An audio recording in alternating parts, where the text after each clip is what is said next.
Ladies and gentlemen, you're watching, yes, the Yankees Entertainment and Sports Network.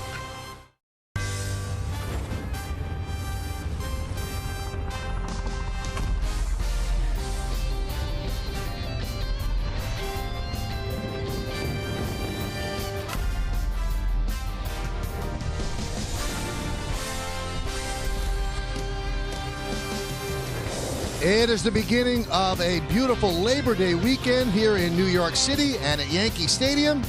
It's Glaber Day. Gleyber Torres bobbleheads, and why not? He has been on fire, leads the team with 33 home runs. And it is time for baseball as the Yes Network presents New York Yankees baseball tonight. It's the Oak Nyy against the New York Yankees in the first game of a three-game set from Yankee Stadium in the Bronx, New York. Hi, everybody, and welcome to Yankees Baseball. Along with John Flaherty, I'm Michael Kay. Yankees just finished up a 9-game, 3-city West Coast swing. They were 5-4, but most importantly, Aaron Judge got on a roll. And in TV talk, let's look at an Aaron Judge roll. Aaron Judge had a great road trip, but it all started on the last homestand for Aaron Judge. Was hitting a lot of balls hard, but when he went to Oakland, started getting the ball up in the air. His act continued in L.A., and then the big breaking ball from Clayton Kershaw goes a long way from Aaron Judge to right center field. The whole trip, he hit 6 home runs. Yankees very welcome to seeing him pull the baseball a little bit more. We'll see if he can have a nice homestand as well. So congratulations go out to Aaron Judge on being voted the Montefiore Doing More Player of the Week, and those numbers will tell you why. 14 for 39, that's 359. The 6 homers John talked about, 9 ribbies, a slugging percentage of .897. Let's take a look at tonight's pitching matchup brought to you by People's United Bank. It'll be CC Sabathia going for the Yankees, and for the A's, it's Brett Anderson, who's 10-9 with a 4.08 ERA. Well, big news tonight from the Yes Network. We're so happy to announce that the Yankees have acquired back the network in partnership with Sinclair Broadcasting, Amazon, and Redbird Capital, among others. We'd also like to thank Fox for the wonderful partnership that we've had over the last several years as we look forward to the next chapter in Yes's history. More big news coming up as well. Meredith Marakovits has it. Luke Voit is back. And Meredith has more. That's all coming up right here on the Yes Network.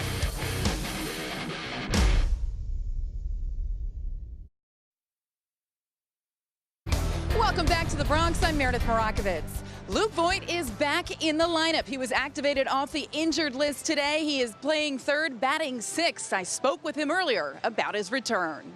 Good thing about this, I got to take my time, and I feel like I fully recovered instead of the first time when I came back a little too fast. So it's a relief that this team is really good too, and they're still kicking butt. So it's good to be back, and I finally feel good again. What will you do to manage it for the rest of the year? I just got to take care of it with the trainers. Maybe I need a couple extra off days. Just depending on how it feels, because it is a weird injury. It's not like a hamstring or an elbow injury. So I just got to take it day by day. And and if I need some extra stuff to get done that day, then I will, and I'll try to take as much stuff home too, and I'll do stuff at home. But this team is a really fun team, and I want to be there in October. It would kill me if I couldn't be a part of that. So I'm going to do whatever it takes, and like I said, if it takes an extra day, then, sometimes I'll need those. While the Yankees received good news in getting Luke Voit back, they also lost another player to the injured list. Gio Urshela was placed on the 10-day with an injured left groin. He said in the clubhouse he didn't think it was too serious and expects to be back after those 10 days are up. Plenty more to come here on the Yes Network. When we get back, CC Sabathia gets the ball. Michael Kay with the call. He'll be joined by John Flaherty after the break.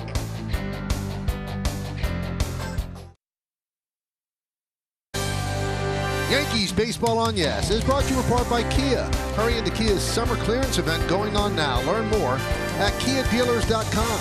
By Papa John's. Get any large pizza with any toppings for just $12. And by the New York Lottery. Get out there and play. They're playing right across the street. And if you go the other way across the street, they're playing in here. We're getting ready to. The Yankees have taken the field. So why don't we take a look at the A's starting lineup, which is brought to you by Lexus. Marcus Semien, the shortstop, will lead off. Batting second, third baseman Matt Chapman. Matt Olson at first base hits third. Mark Canha at center field will clean up, batting fifth. The right fielder Chad Pinder. Josh Begley will catch. He'll bat sixth. Batting seventh, playing second base, Jurickson Profar, making his major league debut. Sheldon Noose is the DH. He's going to bat eighth. Batting ninth and playing left field, it's Robbie Grossman. Well, that lineup for the Oakland A's going to get ready to face the veteran left-hander CC Sabathia. It'll be his 20th start of the year, the 5-8 record with a 4.99 ERA. We're going to check out our pitcher scouting report, which is brought to you by your local Honda dealers. Coming off a tough loss, Yankees lost to the Dodgers 2-1. The difference in that game, a 2-run home run from Justin Turner, and that's really been the story of Sabathia's years. This year, 2.4 home runs per 9. That's the highest in the major leagues. And he's chasing down John Smoltz, who is 16th on the all-time list with 3,084 strikeouts. Sabathia is 17th with 3,080. Athletics are 77-56. The Yankees are 88-47. Yankees 17 games, or 17 is the magic number. The A's trying to get a wild card spot. Semion's ready. Sabathia is ready. Let's do it here in the Bronx. First pitch is up and away, and we are underway.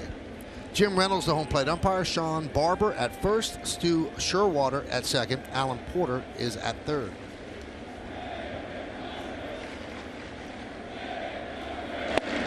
A's swept the Yankees in Oakland during the West Coast swing, and during that 3-game set, Semien was 4 for 10 with 3 doubles against the Yanks.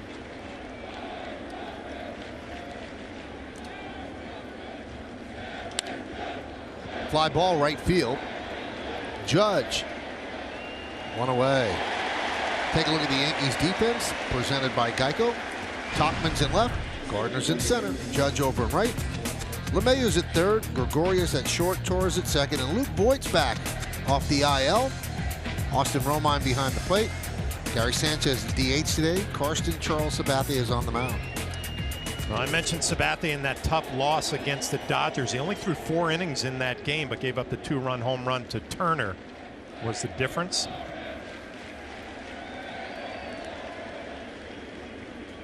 It was Chapman.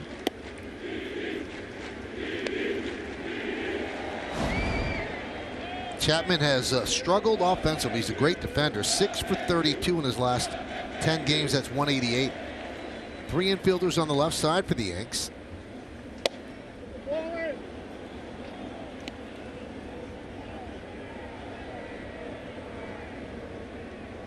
A's have won 10 of their last 14 games.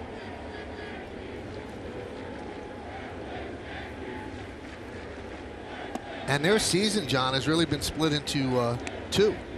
First 67 games, 33 and 34. The last 66, they're 44 and 22, and that's been what the A's do. I was going to say, it's a common theme for this club. You don't know if it's Bob Melvin getting the best out of his team and kind of figuring it out in the second half.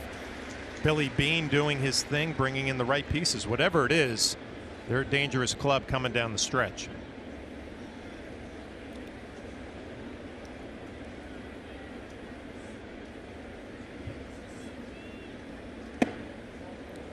And there's a walk. A couple of days ago, it was a scary moment for Chapman. He got hit in the head against Kansas City. Had some headaches. He was not diagnosed as having a concussion. And he is back in the lineup. So he sat out yesterday's game and back in the lineup today. Here's Matt Olson. Pitch inside. Yankees play him to pull. 3 infielders on the right side. See the 261 average for Olson. He's a 305 hitter on the road, 224 at the Oakland Coliseum.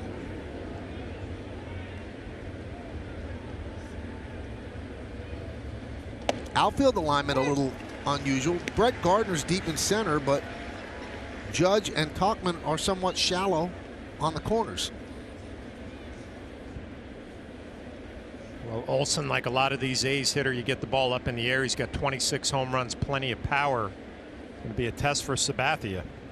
And he gets plunked. So a walk and a hit by pitch, and the A's have runners on first and second against Sabathia.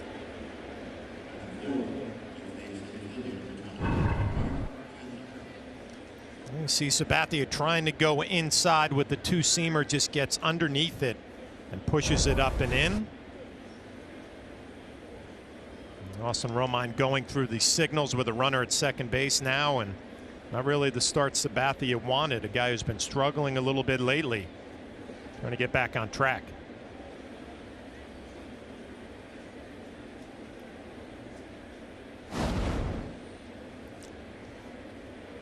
Here's one of the hottest hitters in the game, Mark Canha. He's hitting .360 in the month of August, 37 for 89.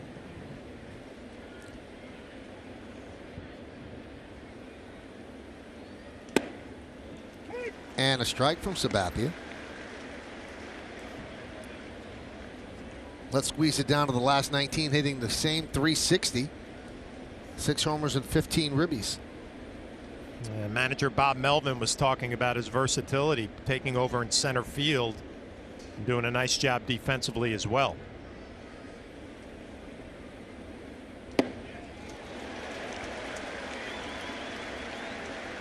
Yeah, they lost Laureano to injury, and Canha has slid right in and done the job.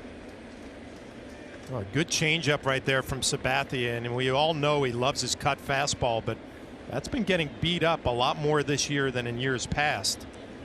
Changeup might be a pitch we might start seeing a little bit more.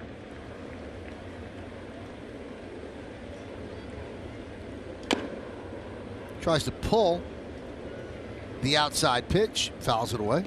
And if nothing else, back-to-back changeups, you get Canha out on his front foot, and you see the percentages with the cutters the last 2 years, and the batting average against is up, the slugging is up.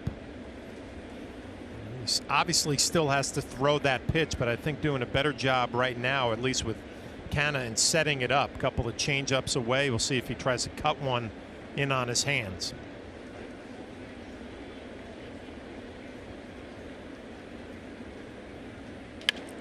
Grounded to short. Let's see if they turn two. There's one on to first. It's a double play. Sabathia got just what he needed. No runs, no hits, no errors, 1 man left. The A's nothing, and the New York Yankees coming to bat. Score on the top of the first. Let's take a look now at the Yankees starting lineup, which is brought to you by Lexus. DJ LeMahieu, the third baseman, leads off. Batting second, playing right field, the red-hot Aaron Judge. Gleyber Torres, it's his bobblehead night. He's at second base, hitting third. Cleaning up the shortstop, Didi Gregorius. Gary Sanchez, the DH, bats fifth. Batting sixth, back off the IL, first baseman Luke Voit. Brett Gardner's in center. Austin Romine behind the plate. Mike Tauchman is in left. Brett Anderson finished up his warm-up tosses. We'll take a look at his numbers on the year. He's won 10 games. The ERA just over 4. Let's check out our pitcher scanner report, which is brought to you by your local Honda dealers. Numbers are pretty good, but he's going through a tough stretch. His last 6 starts, a 1-5 record. The ERA just under 5. He is a ground ball machine who works quickly. 54.1% of his outs are ground balls, the highest in the American League, and he's 0-6 with a 6.86 career against the Yankees in 8 starts. So LeMahieu, the leading hitter in the American League, he has moved ahead of Brantley. LeMahieu's at 335, Brantley's at 332. And there's a strike. A lot of sinking fastballs from Anderson, throws it about 42% of the time. And has a reputation of working very quickly.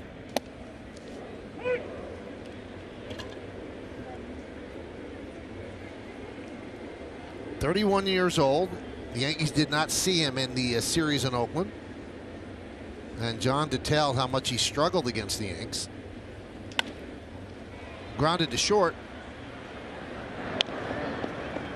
1 away. Let's take a look at the A's defense, which is presented by Geico. You've got Grossman in left, Canha in center, and Pinder over in right. In the infield, it's Chapman, Semien, Profar, and Olsen.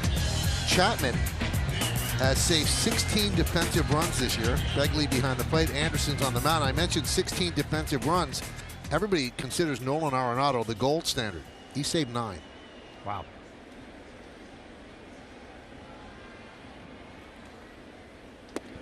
Judge had a monster West Coast swing. 6 home runs, 10 ribbies, 4 runs scored.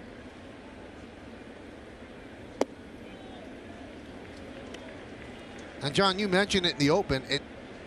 You could see it starting to come around right before the Yankees left Yankee Stadium for the West Coast swing. Yeah, I think Aaron went through a little stretch.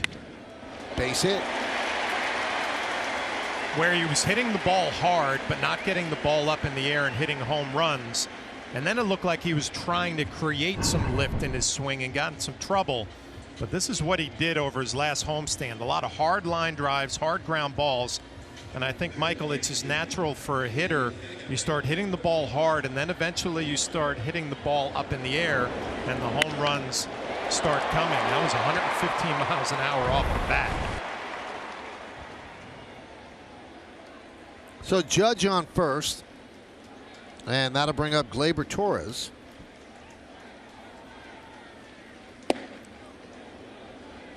Oh and 1.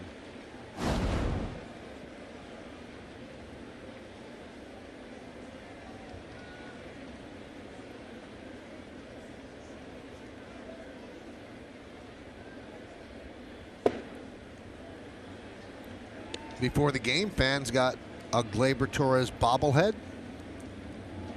Having some season, 33 homers, 77 ribbies, moved up to number 3 in the order. 33 home runs, leads the Yankees. Drilled foul. Well, you think about the Yankees in spring training, you got Aaron Judge, you got Gary Sanchez, you got Giancarlo Stanton. And at this point in the year, Gleyber Torres leading the club in home runs. Obviously, a lot of injuries, a big reason why, but this kid has turned into a superstar very quickly.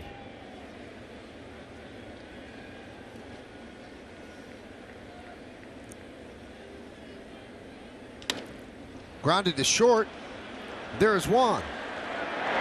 And the ball is thrown away. They wouldn't have gotten him anyway. Backing up is Fegley.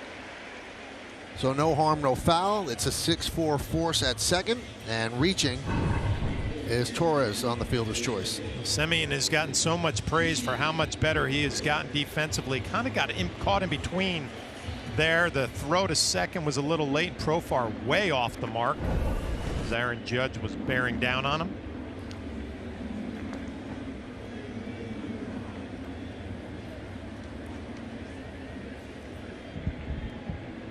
So here is Gregorius. Missed a couple of games on the road trip after getting plunked on the right shoulder. He was supposed to miss the last game of the road trip, but then Gio Urshela left the game, and Gregorius finished that one up against Seattle, and here he is in the lineup, and Gio Urshela goes on the IL for 10 days with a groin injury.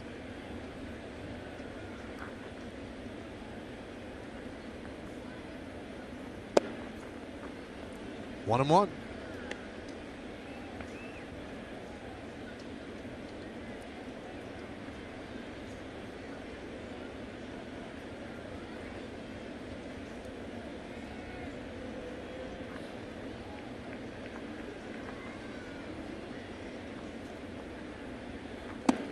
One and two on Gregorius.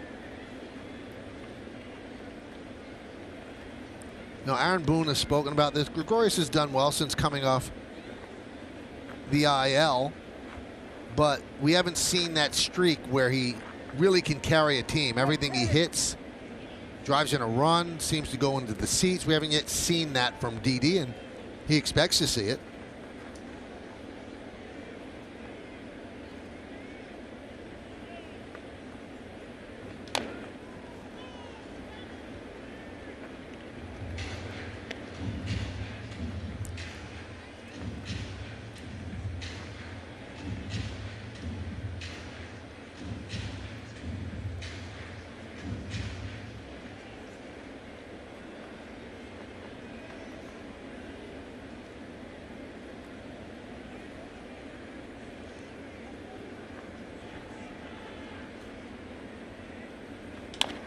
Grounded to first. Olsen's right there. Steps on the bag. That'll do it. No runs a hit, no errors, and one man left on base. We've played one here in New York City.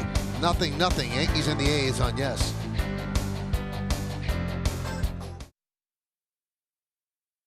Well, time for today's conversation, brought to you by Toyota. The Toyota Prius is the official hybrid vehicle of the Yankees. Do you think the Yankees 1 through 4 hitters should be the same for every game, or should they change based on matchups?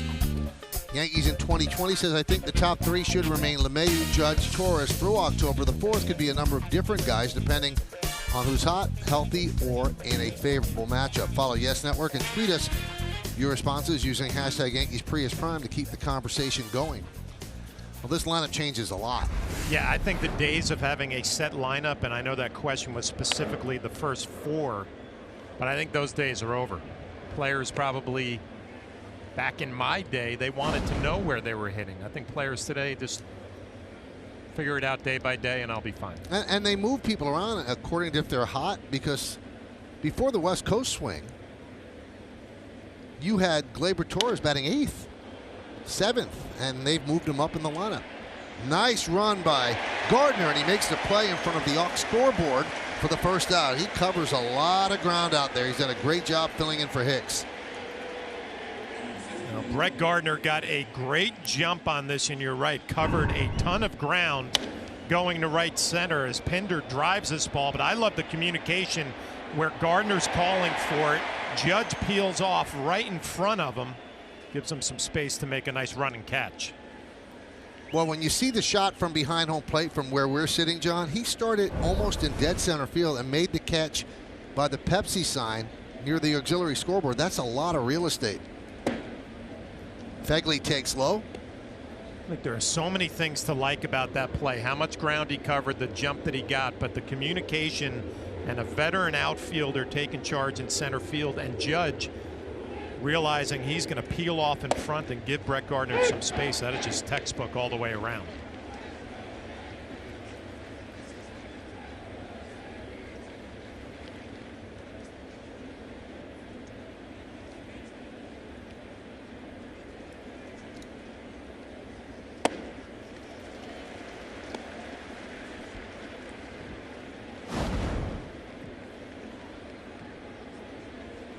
Well, tonight is the 131st different lineup in 136 games, so they are going to change things around.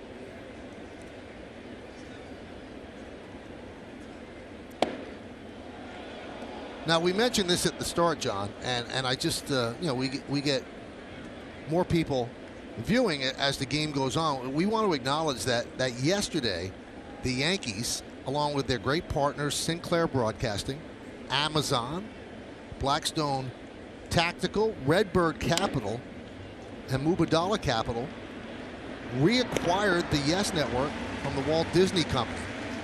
All of us here at Yes, every single one, is excited about this new partnership, great things in the future, and the desire to make the Yes Network even better than it is. So welcome aboard to the people that were part of the purchase. We're thrilled, and the future looks very, very bright. So we're so happy. These are exciting times at Yes. Do you feel some more pressure now? I always feel pressure, It's a John. new group. I know. You always feel pressure.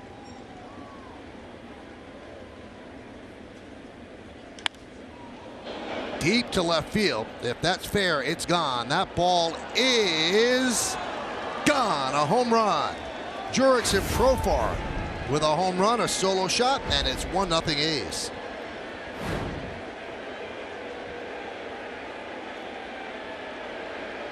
I mentioned in the pitcher scouting report that has been the issue all year long for Sabathia, averaging 2.4 home runs per 9. It's the highest in the major leagues. And Profar, take a look at the pitch. Romine setting up away, and it's out there. Profar just goes out and gets around it and is able to keep it fair. Usually you go out and around a ball like that, you're going to hook it foul. And here's the major league debut of Sheldon Noisy. Great name, and he's had some year in the minor leagues. Since the All-Star break, in 44 games, hitting .339, 11 homers, 34 ribbies. They called him up, and you see his overall numbers at Las Vegas when Chris Davis went on the paternity list. Actually was a second-round pick out of the University of Oklahoma by the Nationals. And he came to the A's in the deal that sent Sean Doolittle and Ryan Madsen to the Nationals, and the A's got back Noisy and Blake Trinan, so a pretty good deal. Yeah, these are the at-bats that scare you if you're a veteran pitcher like Sabathia, because you have no history, you have no idea. You can read scouting reports, but just the way he stands up at the plate with that bat resting on his shoulder, he looks dangerous. And a walk to Noisy.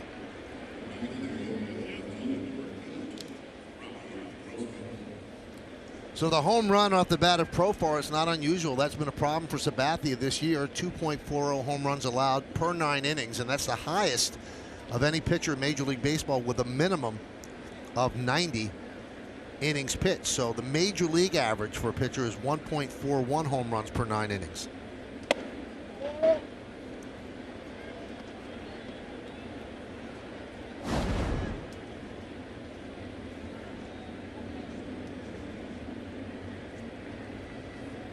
And with Noisy leading off first, they also got their top pitching prospect from the Nationals in that deal, Jesus Luzardo. And there's a strike. And that shows you the value of relievers, or that teams place on relievers. Just to get Doolittle and Madsen, they gave up a lot.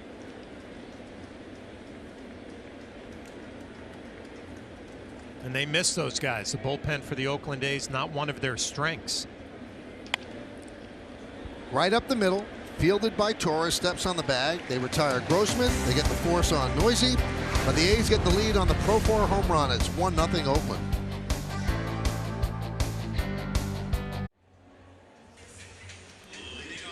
Well, Gary Sanchez leading up the bottom of the second. We go to the Rocket Mortgage Game Changer. Age 26 or younger, most 30-plus home run seasons. Johnny Bench is atop that list with 4 of those. Now Gary Sanchez is tied with Mike Piazza and Rudy York with 2 such seasons before age 26. 1-0 Oakland over the Yankees. It'll be Sanchez, Voit, and Gardner. 1-0. Michael, I just want to say it's good to be working with you again. It's been a long time. It has been a long time. We got a nice stretch together coming up. It might not be so nice at the end of that stretch. Is that what you're saying? You know what? I've always enjoyed your company on the air and off. But this is a big day for you, right? A little day-night doubleheader? Yeah, first one since the surgery, and so far so good. You sound strong. I have all the confidence in the world. 1-1. That one's looped into center field, and Canna is there to make the play. 1 away. Beautiful, beautiful Friday on Labor Day. Let's look at the game time weather presented by Bigelow Tea. It's 86 degrees. Humidity is 43%. The wind, 9 miles per hour. It's mostly clear and pleasant. I like that pinkish hue over the Delta sign. Here's Luke Voit. Boy, he has to feel great about being back. Came off the IL. 29 games he missed with the sports hernia, and here he is, back in the lineup. And that was the move they made with Urshela going on the 10-day IL and Luke Voit coming off. And after tomorrow's game, John, you can expand to 40 men. So the roster moves don't even have to be made after that. Well, I don't know how you felt, obviously, when I heard the news about Urshela going on the IL and Voit coming off. Base hit. I just shrugged my shoulders, right? No big deal. Luke Voit comes back. He'll probably do his thing. He's had 4 games in the minor leagues. He's been raking 8 hits in 4 games, a couple of home runs, and it's what we remember from Luke Voit out over the plate. He loves to extend his arms and drive it to right center field. Gio Urshela will be a spectator for a while, but he's not overly concerned with any long-term IL stint, right, Meredith Marakovitz? Well, he did have an MRI, and it just showed a little bit of inflammation, so the Yankees wanted to be cautious with it, putting him on the IL, but Aaron Boone said he's already penciling that Sunday in Boston. They think when the 10 days are up, he is going to be good to come back. Can they turn 2? No. Gardner beats it out. And Urshela himself said he didn't think it was anything too serious. He was walking around the clubhouse fine, said today that he didn't really have a lot of pain in there. But again, the Yankees just using a ton of caution with Urshela. He's a guy they want down the stretch. And that is tonight's injury report, brought to you by Montefiore, doing more. So with Urshela on the IL, Boone went on to say that you'll see DJ LeMahieu get the majority of the reps there at third base. And really, this whole season, you know, I was thinking the same thing as you were thinking, John. This is a next man up mentality where no matter how important the player is, and that guy's been pretty important this year, you don't even blink anymore because it's been a season filled with it. You've lost a former National League MVP. He's played 9 games, and they're on pace to win 105 games. Grounded up the middle. Right there as Profar steps on the bag, and that will do it for the Yankees in the bottom of the second as they strand one. We go to the third. It's 1-0 A's. Yankees Baseball on Yes is brought to you in part by Delta Airlines, the airline with more new planes flying out of New York City. Delta, keep climbing. By Ford, the official truck of the New York Yankees, and by FW Webb, the official plumbing, heating, cooling, and PBF supplier to the New York Yankees. 2 in the books in this weekend series, and it's 1-0 A's on the Profar home run down the left field line. And we go back to the top of the A's lineup. Marcus Semien.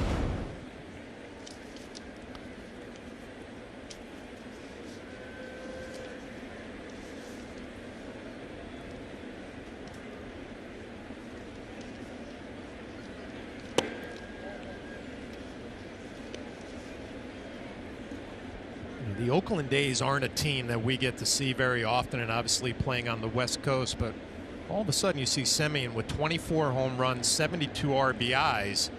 Those numbers will get your attention.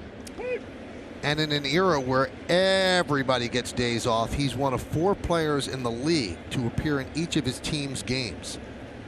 Whit Merrifield and Jorge Soler of Kansas City have done it, and Jonathan Villar of the Orioles has done it. So no rest for Semien. He wants to play every day. He was interviewed on the MLB Network, John, and I was stunned by this. They asked him, because he has a really good WAR. He's become one of the better players in baseball, if he was aware of that. And he said all of the A's are aware of it. We're always trying to raise our WAR. That's the number that we look at. Doesn't that shock you? So I would think every major league player is continually trying to get better, but they actually can see if they're getting better by their WAR number increasing. I guess so. I mean, how much better this guy has gotten has really been incredible. Remember a couple of years ago, he came up to the major leagues. I mean, he was throwing the ball all over the place, very shaky defensively. There's 11 errors this year and 24 home runs, and 72 RBIs, and pretty much playing every day. And the funny thing is, people that know this game well, I'm not talking about front office people because that's how they make their living. No one knows how to figure out WAR. There's not one of us out there that could actually sit down and figure out WAR. But I guess the A's players have been told this is what affects WAR. This is how you get better. And obviously defense plays into it. Yes. He's had a really good year defensively. And there are things that you could do that your WAR does jump up. Semien has talked about his offensive numbers getting better. He's gone to a lighter bat, which has made a huge difference for him. Swing and a miss. Down on strikes, 1 away.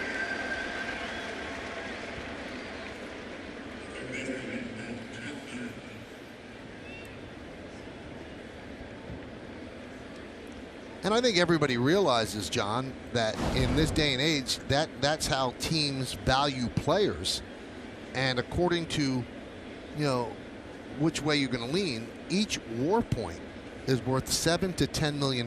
So WAR is pretty important. There's Matt Chapman, 1-0.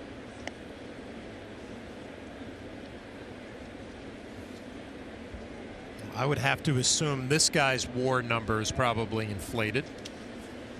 Probably because of his defense more than anything, but he's in a slump right now, but he's a good offensive player too. 30 home runs, 74 RBIs to this point. Just his 3rd big league season, and the A's have him for at least 4 more years after this one.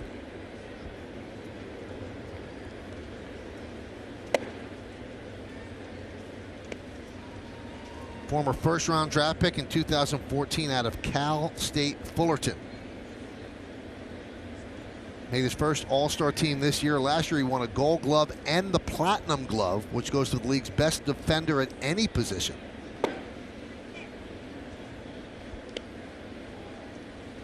He leads he leads all major leaguers in most defensive runs saved.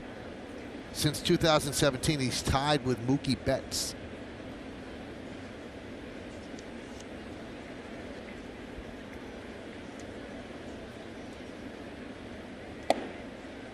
And for those that are not part of the sabermetric revolution, WAR is wins above replacement. And the best way I could explain it on a broadcast is an average player would have a 0 WAR. So if you have a great WAR, that's if you were replaced by an average player for your position. Right, for your position.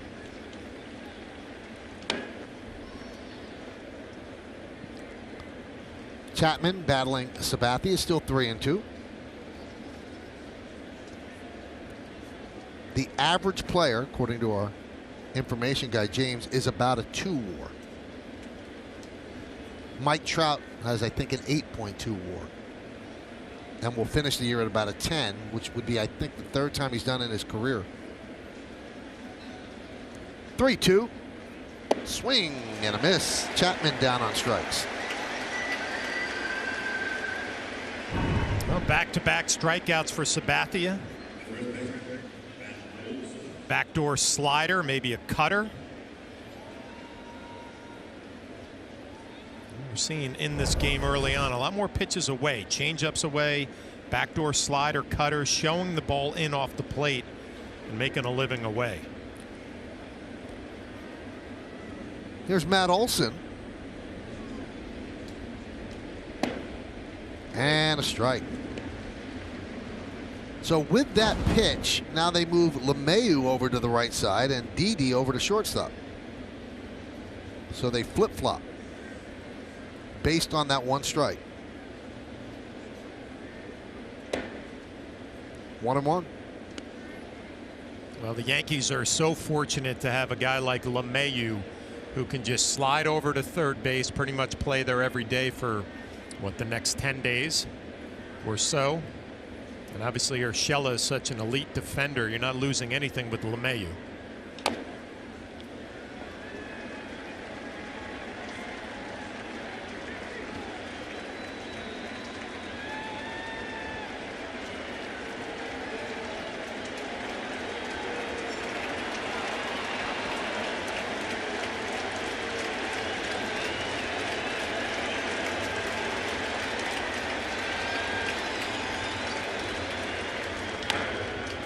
Grounded, second base, gobbled up by Torres, and Sabathia works a 1-2-3 third inning.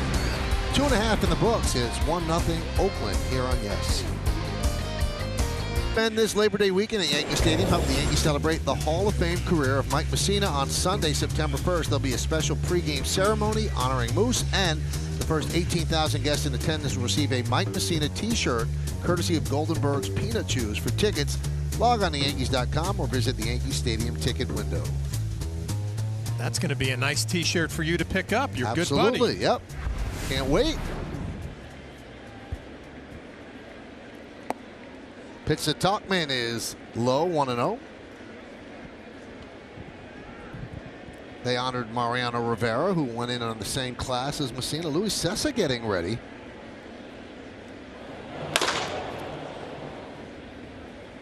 So CC's only at 48 pitches, John, so that's somewhat curious. I mean, you can't speculate, but he threw a pitch where I saw him kind of look like he landed a little gingerly and didn't really drive down the mound. Last inning made me think maybe something was going on. 2-1.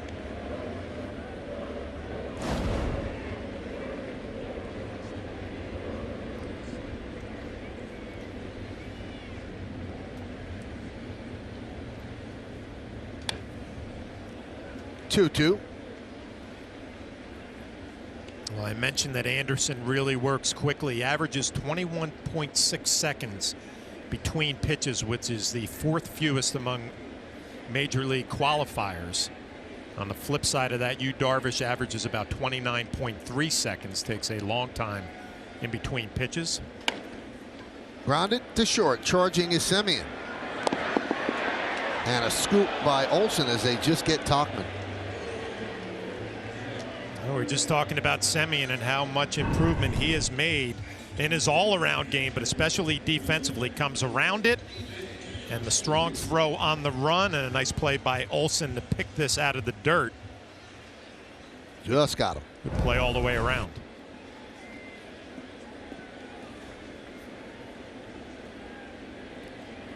Back to the top of the order, and DJ LeMahieu. And just finishing up with Anderson and how quickly he works. The major league average is just under 25 seconds this year, which is 0.8 of a second slower than last year, and it's a full 3 seconds slower than 2010. Grounded in the hole and a base hit for LeMahieu. 3 seconds doesn't sound like a lot. If you compute that over 300 pitches during a game, it's about 15 minutes. So there goes your 3-hour game to 2:45 as LeMahieu just continues to do his thing.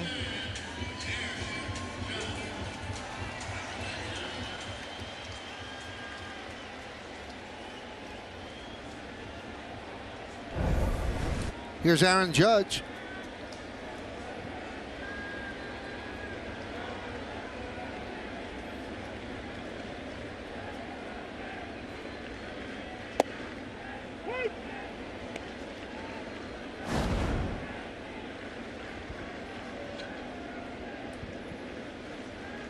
Judge singled to left in the first inning.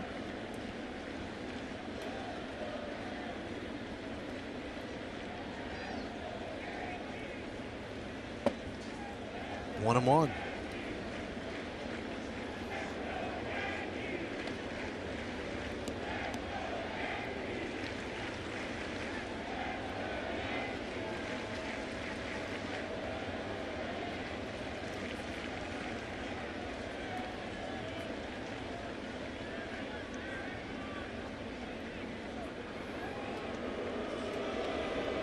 Whatever adjustments Aaron Judge has made, obviously having a huge West Coast trip with the 6 home runs.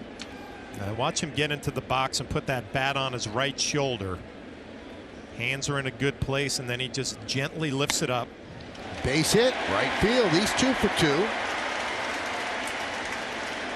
Moving to second, LeMahieu.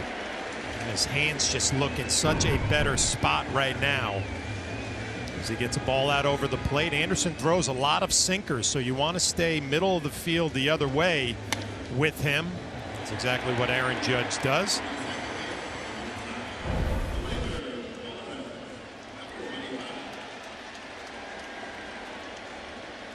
And that brings up Gleyber Torres, who grounded to short in the first inning.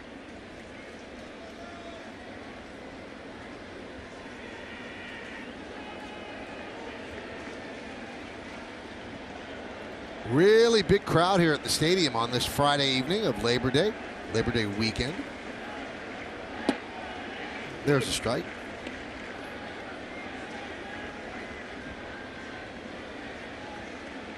Beautiful evening. So glad you could join us.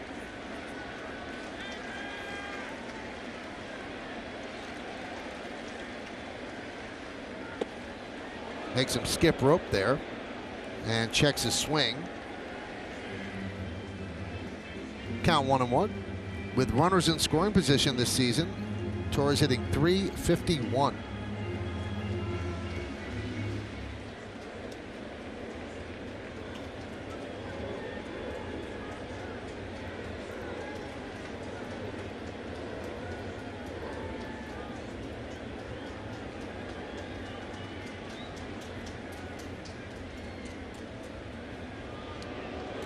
The old inside move.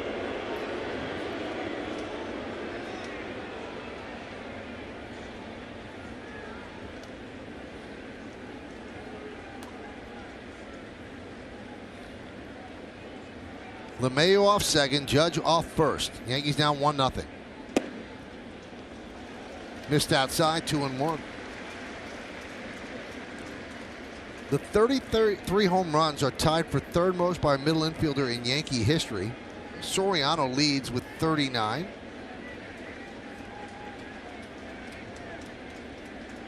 That was in 2002, had 38 the next year, and Cano 33 in 2012.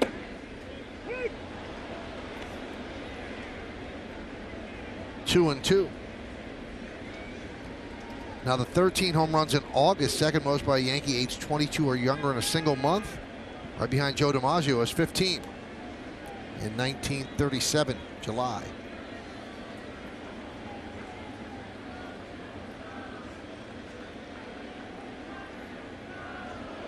Really preoccupied with LeMahieu. And LeMahieu's been dancing around a little bit out there as Chapman's really playing deep at third. If I'm Anderson, I'm worried about the guy at the plate right now with his 33 home runs. 3-2.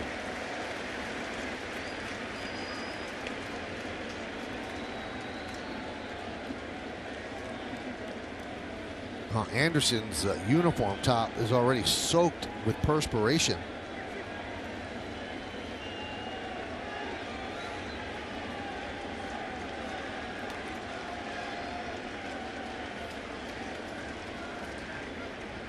Again.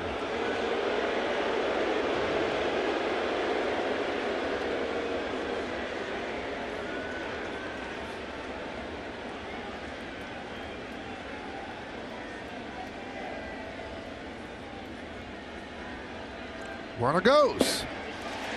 Ball four, bases are loaded. Yankees certain that Torres would make contact. They sent the runners 3-2 with one out. That'll bring up Didi Gregorius.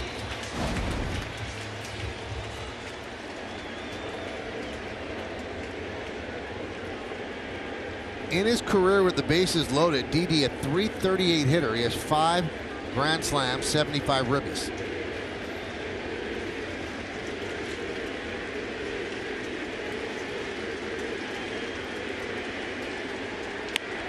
Grounded to first.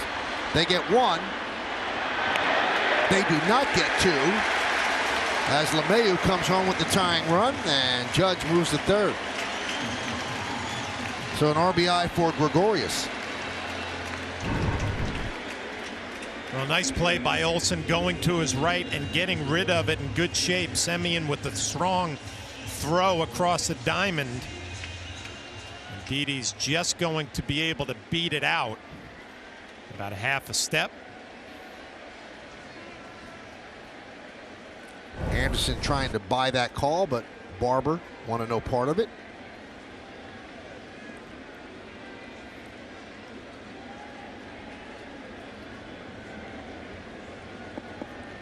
So Gregorius picks up his 45th ribby, and here's Gary Sanchez. Runners on the corners, one out. 1-1 game. Bottom of the third at the stadium.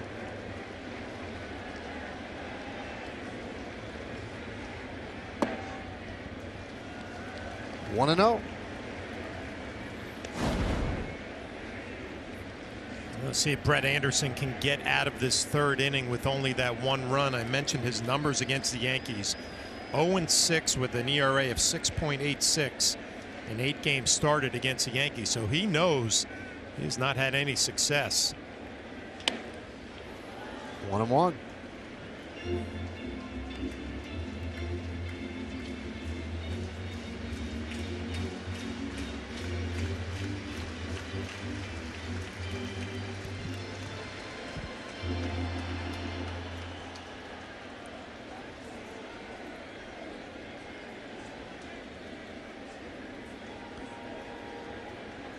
The pitch.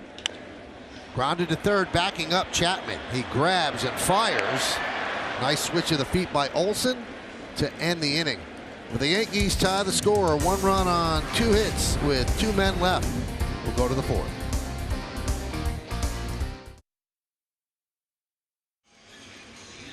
So after just 3 innings, CC Sabathia's night is over as Aaron Boone makes the BioFreeze fast-acting pain relief pitching change. What do you see here, John? Well, you can just tell when Sabathia finishes there, the lower half just doesn't look right. And obviously, you're always concerned about that right knee as he flexes it there as he's walking back out onto the mound.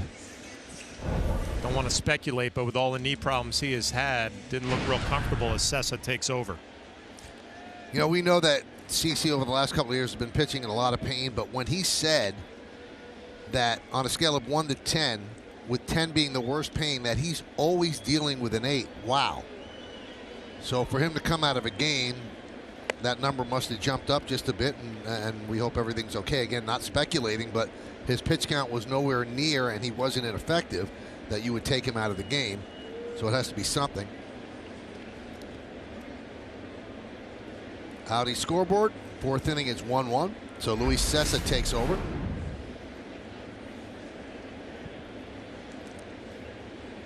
And this was just the 3rd start for CC coming off the IL with the knee issue. Sessa will deal to Mark Canha leading off. That one is looped into right center field. Coming on Judge to make the play. 1 pitch, 1 out.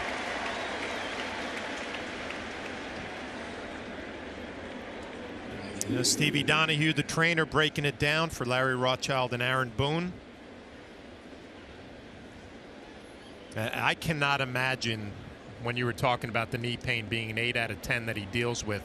I mean, performing at this level when you're healthy is hard enough. And to be able to deal with your land leg, not feeling that stability and all of that pain, it's amazing he's able to still go out there. And as you said, John, it's his landing leg. Every single pitch, in essence, he's feeling excruciating pain, even when he's feeling okay. Pinder fouls it off, 0-2.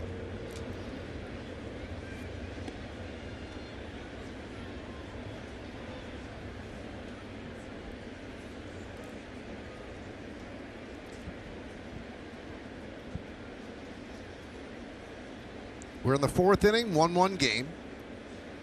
A's had just 1 hit in the 3 innings against Sabathia, but that was a Profar home run.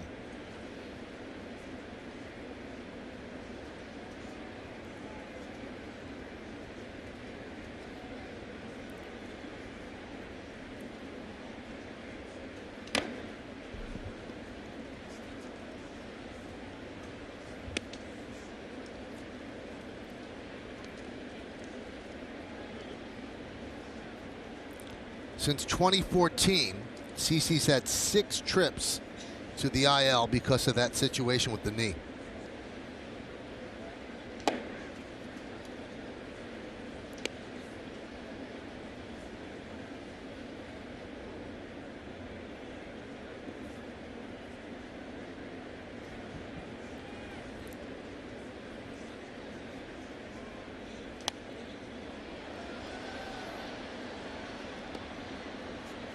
And I really truly believe that that's the reason that he's saying this is his last year, because when he's on the mound, he gets people out. He's still an effective pitcher, loves the game, his teammates love him, but it's hard to deal with that kind of pain every day. You know, and I just think about it at this point in his career.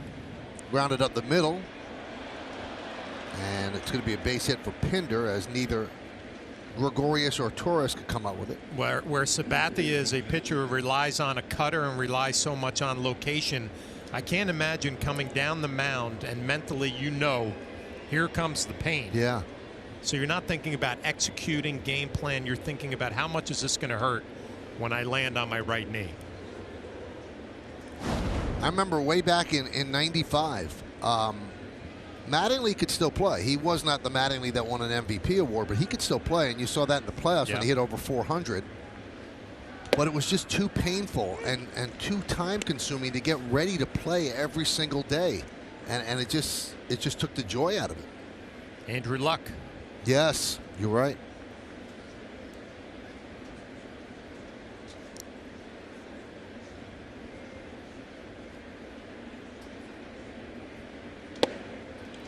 Fagley, count 0-2. Well, Luis Cessa becomes an important arm in this game, not only to keep it right here, but also give the Yankees a little bit of length. Try to save their bullpen a little bit, as you have, what, 5 in a row, 6 in a row here. Now in his last 15 games, Cessa sporting a 2.68 ERA and opponents hitting just .211 against him.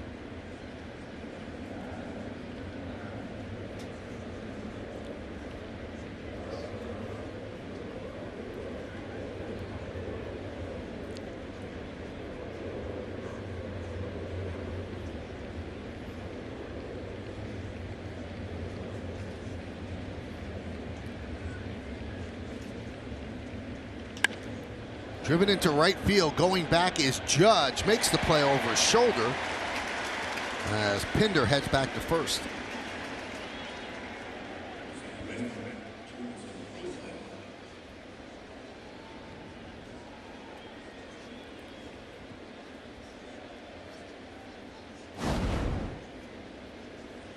So here's the A's offense essentially tonight. Jurix and Profar.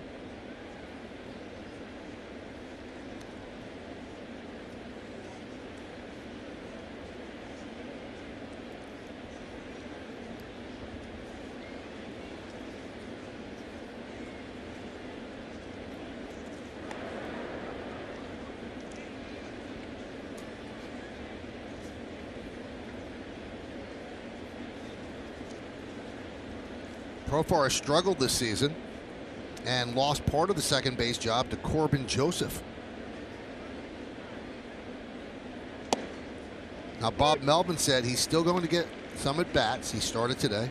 For someone who basically has played every day, to sit there and not get any reps, it doesn't serve him very well, nor us.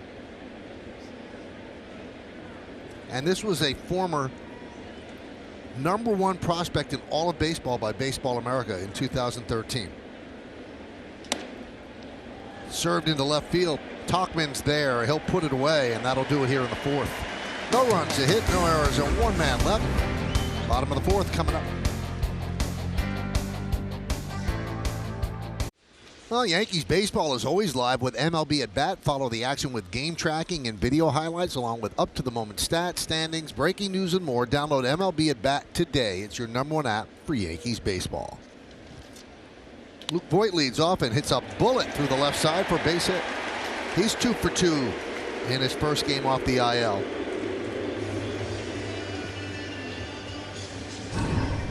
Well, when you miss so much time like Luke Voit has, and then you go down to the minor leagues, you get 8 hits in 4 games. Just want to come back to the big leagues feeling it. And obviously 2 for 2, 2 hard hit baseballs. Welcome back.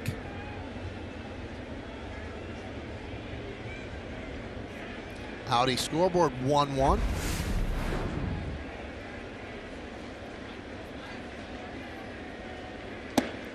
And Gardner takes a strike.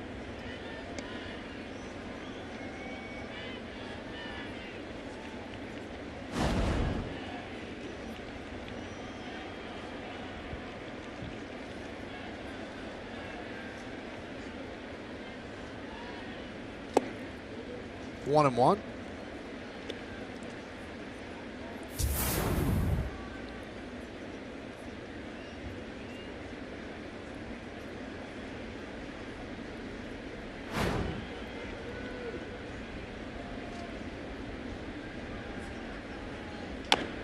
Grounded foul. Gardner reached on a fielder's choice in the second, so this is his second at bat of the night. It's 1-1. Beginning of this series of 3 games with Oakland. Trying to get some semblance of revenge for being swept in Oakland. That was the only really blemish on the road trip. The Yankees ended up going 5-4. And Major League Baseball, the one game they lost after the 3-game sweep was the Saturday in LA against the Dodgers. And Major League Baseball told the Yankees that they were wrong, the umpires were, for calling timeout when Gleyber Torres was scoring on the takeout slide by Gardner at second base. And I always wonder, what exactly does that do other than aggravate you that, oh yeah, we were wrong, but as my dad would say, sorry doesn't fix the lamp. So that would have tied the game up, right? Yeah. So it's obviously not a guarantee that they would have won that game, but there would have been 2-2 in the 9th. And you're right. Thanks for nothing, right? Right. It's like the NBA 2-minute report. Oh, we got this call. Oh, okay, but what does that do for me?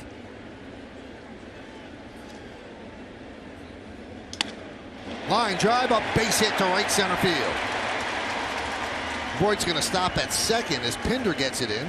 So the Yankees with successive singles to open up the 4th inning have runners on first and second, nobody out. A nice job by Brett Gardner and a nice adjustment as Anderson's been running that two-seamer in on his hands. Got jammed a little bit, but was able to muscle it just over the second baseman's head for another base hit.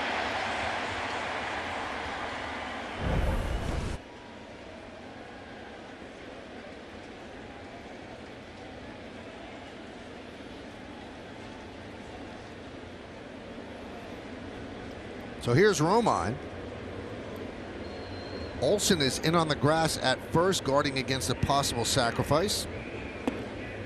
But Romine swinging away takes ball 1. Let's see if Austin Romine sets his sights a little bit higher this at bat. Anderson with all those two-seam fastballs, he's begging to get a ground ball, and we talked about it, has the highest in the American League in getting ground balls, and with Austin Romine up at the plate, I'm sure that's the game plan. If you're hitting, elevate.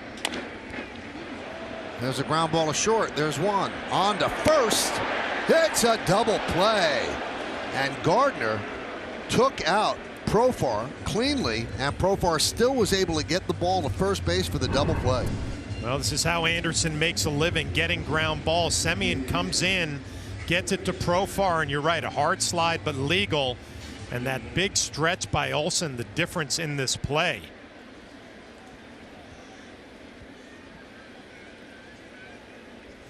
See if they got him. We'll see if Profar is on the bag as well at second. He's not. No, he is not. His foot was over the bag when he made the catch, and I'm sure that's what the Yankees are looking at. Forget about first base.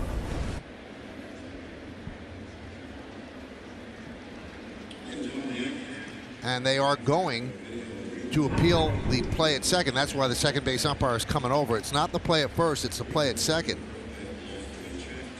Might be safe there as well. Look at that stretch by Olsen, but here is the play as Profar is off the bag as he tries to turn that double play. Here's the replay that will show you his foot is in the air when the ball goes into the glove. See, never touched the bag.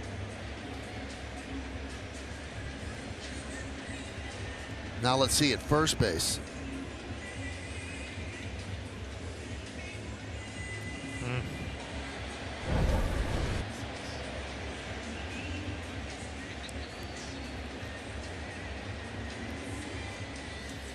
This one's probably going to be overturned, and boy, it is the death of the neighborhood play.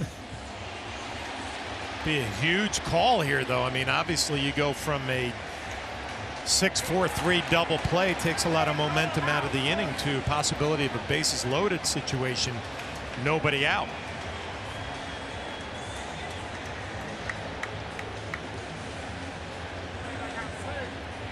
Now, can you challenge both of them? I think they'll look at the entire play. Right now the Yankees are challenging this. That's why the second base umpire is the one who came over to put on the headset. And then I'm sure that they could overturn the one at first as well.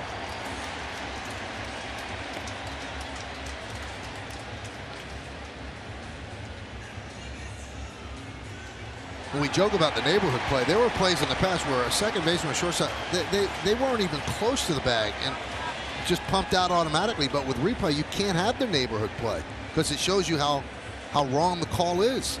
This time it's just his foot was up in the air when the ball reached his glove.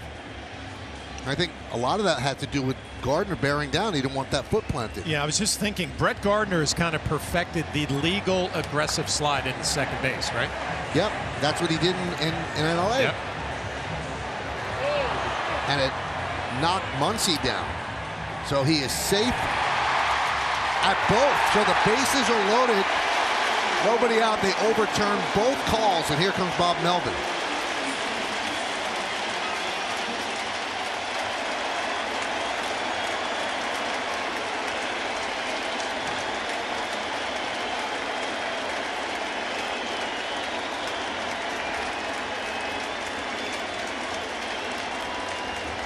Boy, does that change the tenor of this inning. Runner at third, 2 outs. Now it's bases loaded, nobody out. Well, and the mentality of a starting pitcher who's not ever won a game against the New York Yankees, has terrible numbers coming in, and that play, the way it just ended up, I just feel like Anderson's in a lot of trouble. There's Tauchman.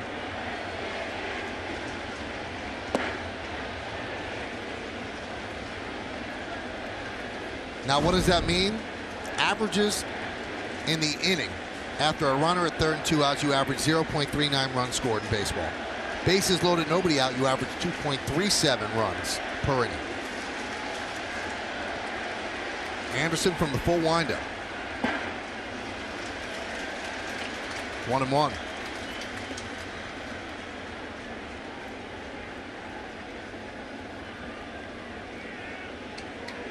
Well, Tauchman gets the start tonight. Cameron may have been on the bench, but Tauchman has been wearing out left-handed pitching. Batting average over 370, so a chance to break this one open here in the fourth. This could be 2. There's 1. And there's 2 as a run scores. Voit crosses, and the Yankees take a 2-1 lead on the double play ground ball. You give Anderson a lot of credit for making pitch after pitch. Another double play ground ball, 4-6-3. If you're Brett Anderson in the Oakland A's, you'll easily trade those 2 outs for a run.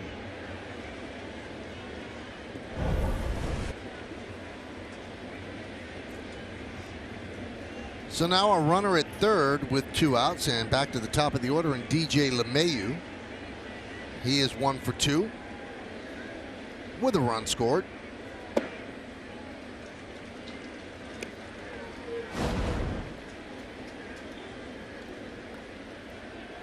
DJ LeMahieu has made it look so easy this year with that inflated batting average. Great numbers with runners in scoring position.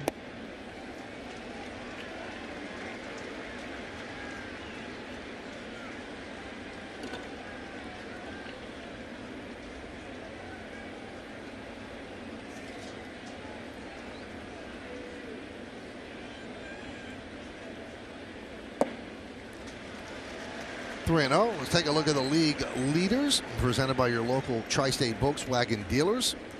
He's first in batting average, third in hits, 8th in ribbies, 8th in runs, and first in multi-hit games with 54. He'd like to make that 55 with a knock right here to drive in Gardner from third.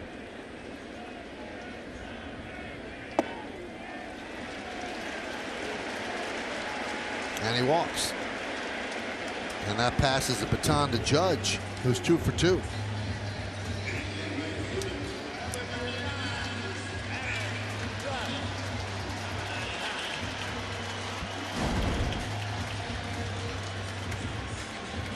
We hit the ball on the screws in the first inning, a single left, then stroked it softly to right field in the third, so a couple of singles.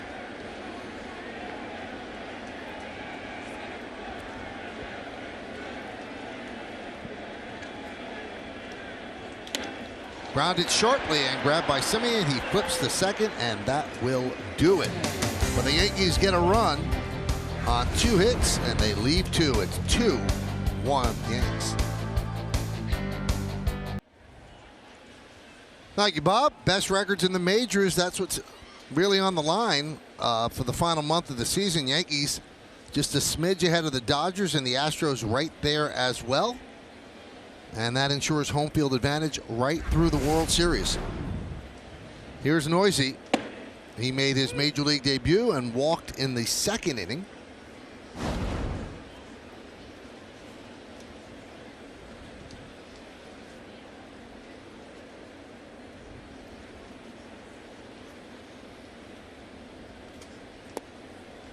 One and one.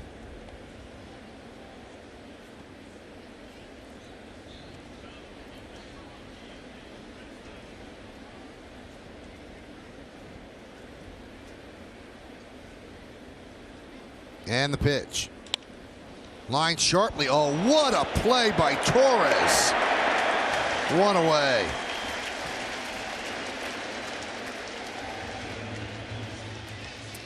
Well, the one thing you notice quickly when you come up from the minor leagues to the big leagues is that these infielders can take away base hits. As Torres goes to his right, the backhand, the play gets real easy after he picks it.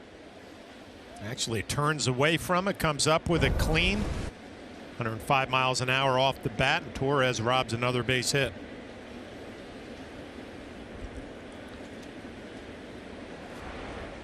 Here's Robbie Grossman, and the pitch is low, 1-0. Well, they didn't make that play at AAA. Welcome to the big leagues moment.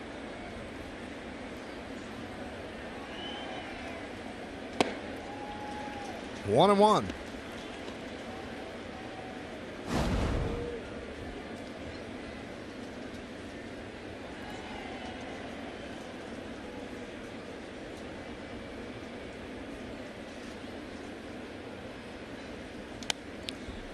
One, two. Sessa came on to start the fourth inning. CC Sabathia taken out after 3 and giving up just 1 hit and 1 run. And we are awaiting word officially why that move was made. So Sessa now in his second inning of work.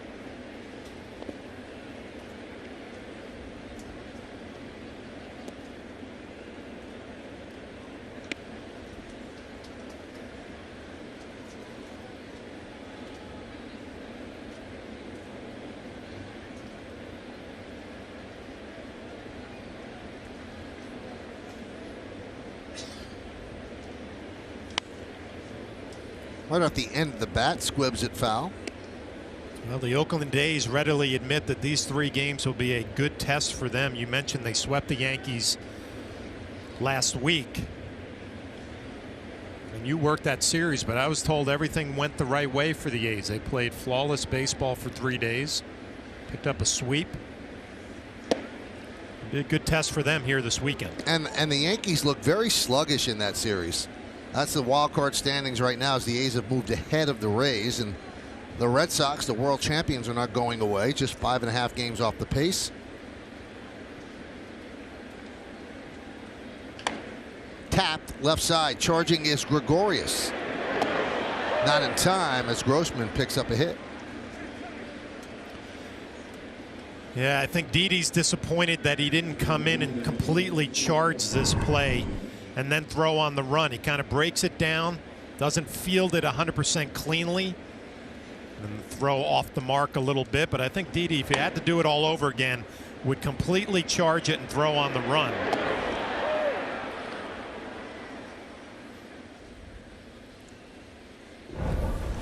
Back to the top of the order, and Marcus Semien.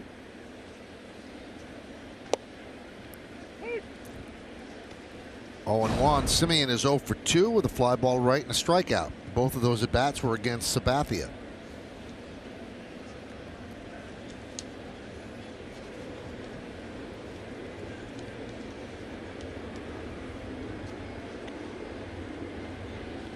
You know, we talked about Semien as a shortstop, John, and Bob Melvin, the manager of the A's, said, "I've never seen as big a transformation in any major league player from 2015 when he started making all those errors to where he is right now."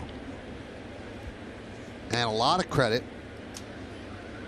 is given to former coach Ron Washington, who came in here and that was his job. Let's straighten him out. Billy Beane said, let's bring in Ron Washington right after he had been fired by the Texas Rangers when he was their manager. He's the only guy who could fix this, and he did. And he did.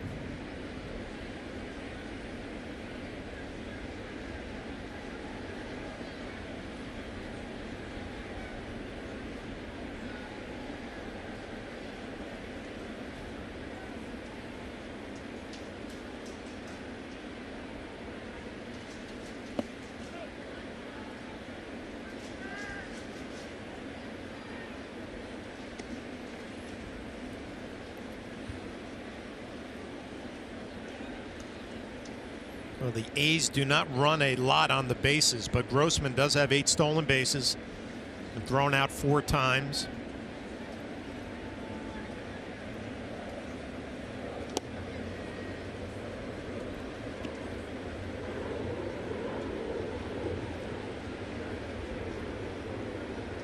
About to see some action in the Yankee bullpen as Cessa struggling a bit here in the 5th inning.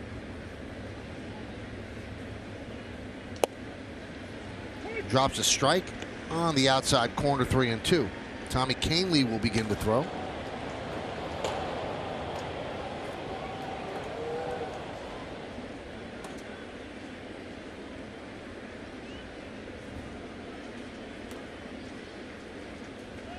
Runner goes. Fouled away as Semien swings out from under his helmet. And we talked about the improvement on defense. Let's take a look at the horror show that was 2015. Yeah, and I just remember the throwing problems. It was like he had a mental issue picking the ball cleanly, but the throws were erratic. And a completely different player now in the field. I think that's translated to his offensive production with 24 home runs now. A lot of credit should be given to Semien for how hard he has worked and cleaned up his game.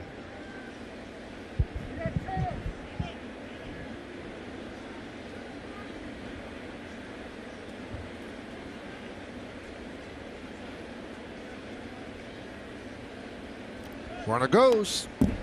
Check swing, foul ball. They'll do it again.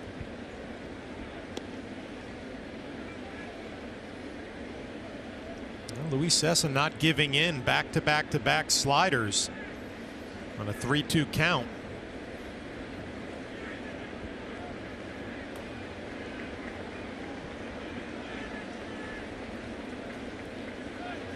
Runner goes again. Fly ball lofted to center field. Gardner. 2 away. Grossman heads back to first.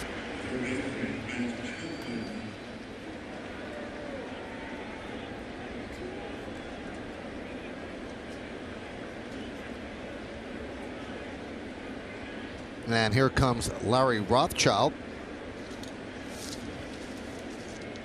This copyrighted telecast presented by authority of the New York Yankees and may not be reproduced or retransmitted in any form. And the accounts and descriptions of this game may not be disseminated without the express written consent of the New York Yankees. John, this looks like it's more of a stall move to give Kahnle more warm-up, so he'll face this batter, and then obviously if he doesn't get him out, Kahnle would be ready because of this trip. Yeah, it's all about matchups, right? I mean, obviously Aaron Boone and Larry Rothschild see some numbers that they're going to want to get Kahnle in this game sooner rather than later.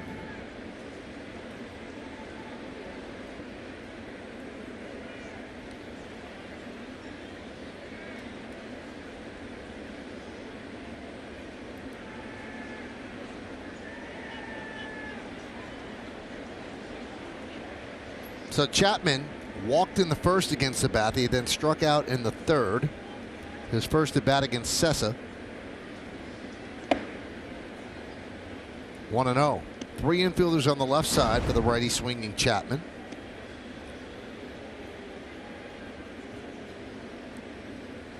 His last 26 games, Chapman 21 for 99.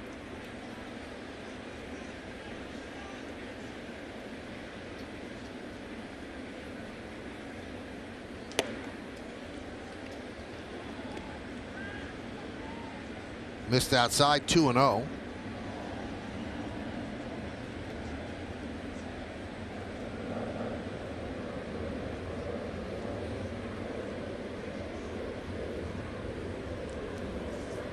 Swing and a miss. Does not give in with the fastball on 2-0. 2-1.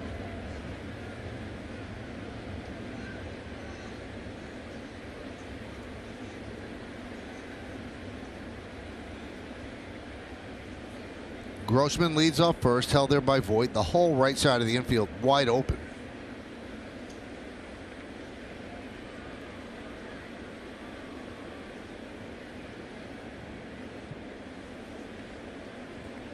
Yankees lead 2-1, 2 runs on 6 hits. The A's 1 run on 3 hits. They're 1 run on the Profar home run.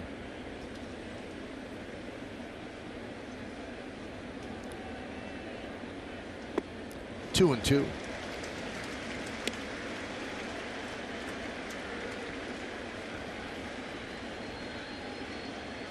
Two balls, 2 strikes, 2 outs here in the top of the 5th inning.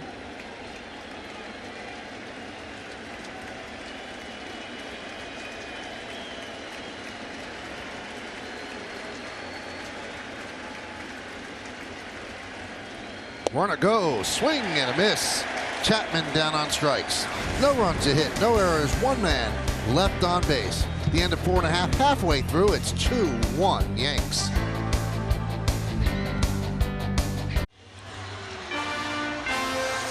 Yankees Baseball on Yes is brought to you in part by your local tri-state Volkswagen dealers. Visit VWDealer.com for the Volkswagen dealer near you. By People's United Bank, checking without curveballs, member FDIC. And by Heineken, enjoy Heineken responsibly. Traffic moving briskly in Manhattan as we go to the bottom of the 5th inning. 2-1 Yankees over the A's. Gleyber Torres will lead off.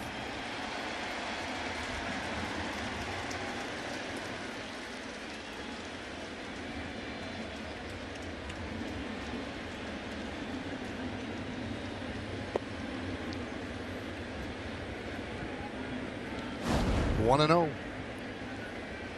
Torres is 0 for 1 with a walk.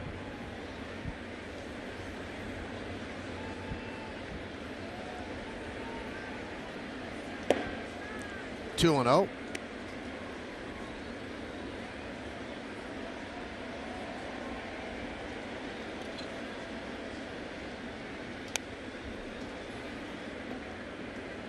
Two one.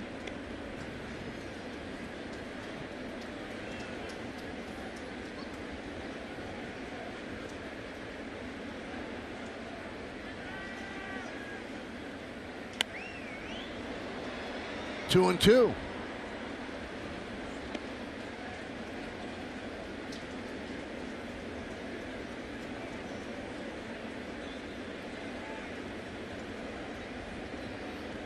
Torres, Gregorius, and Sanchez against Anderson here in the 5th.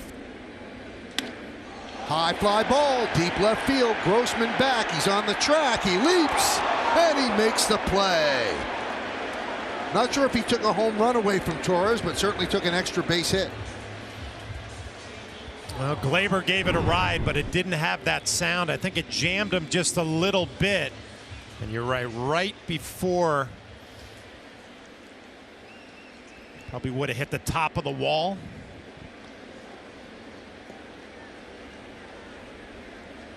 A nice play by Grossman.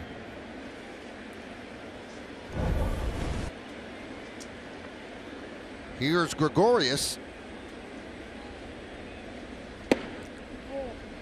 1-0.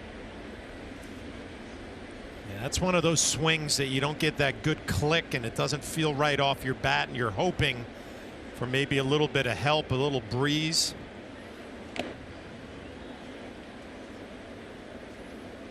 One and 1.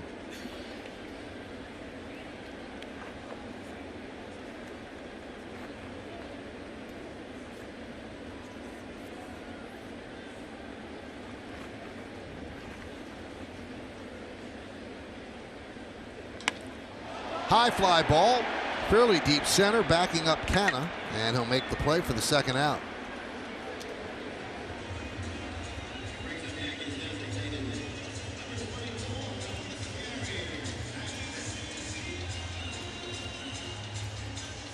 That'll bring up Gary Sanchez, who's 0 for 2 tonight with a fly ball to center and a ground ball to 3rd.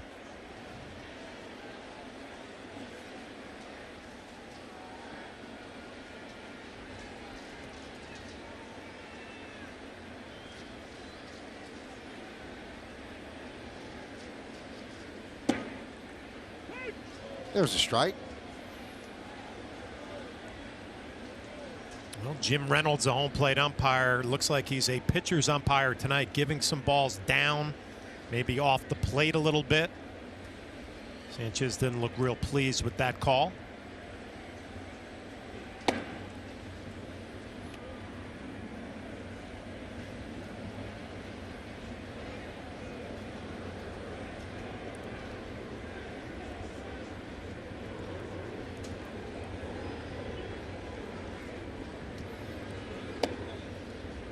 Look at Jim Reynolds, the home plate umpire, and he's the crew chief now on this crew, and it just reminds me of how old I'm getting. I was still catching when he worked his first game behind home plate. Really? He was a nervous wreck. But you calmed him down, right? Well, I kind of told him the Richie Garcia story. My first game in the major leagues, I was a nervous wreck, and Richie Garcia put his hand on my shoulder and said, "We'll get through this together, kid." Calm me down. So I didn't drop a kid on Jim Reynolds, but I'm like, Jim, we got this. And did you have any arguments or disagreements with him that game? No. You expect me to remember that? I think we got along really well, and it was like, you know what, nice call on that, Jim. Way to go. You know, but I buttered up all those umpires, or at least tried to. Nice. Now he's a crew chief and a big deal. Good guy.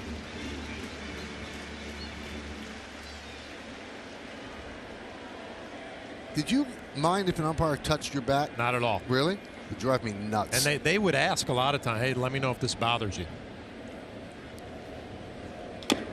So how did you work with Al Leiter all those years then? I didn't like it. I liked working with him. All in your stuff? He was, he had no idea about personal space. Great guy, but he was, every time he talked, he'd touch your arm. I don't like being touched. Yeah, that's why we're really far apart from each other. Yes, and you're not a toucher anyway.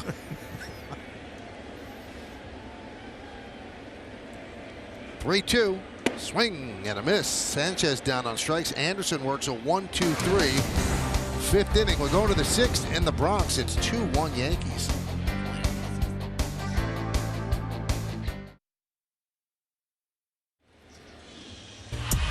Well, fans, please subscribe to Yes's Yankees Download and get exclusive digital Yankees content each week, including the latest Buzz in the Bronx episode. Sign up today at yesnetwork.com/subscribe. All right, we're going to go to the sixth inning. And there's a new pitcher for the Yankees. It's Tommy Kahnle, as Luis Cessa gave the Yankees 2 scoreless innings in relief of Sabathia. Kahnle's numbers just jump off the screen at you. He's had such a good year. He's been so consistent.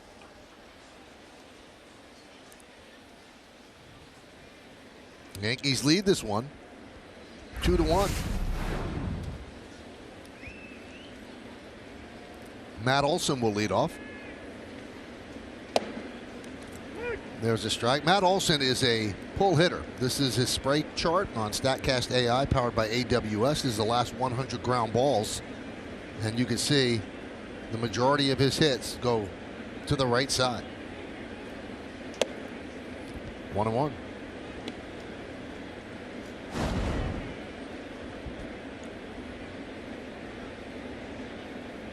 It'll be 3, 4, and 5 in the A's order against Kahnle. There's a base hit to left field. So after we tell you he pulls everything, he goes the other way. And it was that power changeup from Kahnle at 91 miles an hour, and you see the rotation out over the plate and down. It's a really good piece of hitting from Olson going the other way.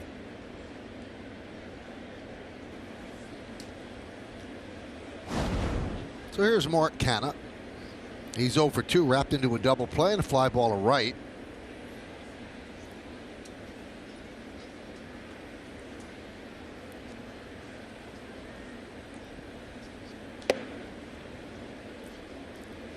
Pitch away, 1-0.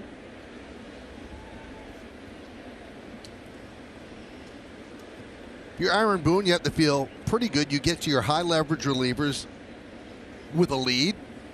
Well, now it's up to them to pitch the way they usually pitch, and that's the blueprint.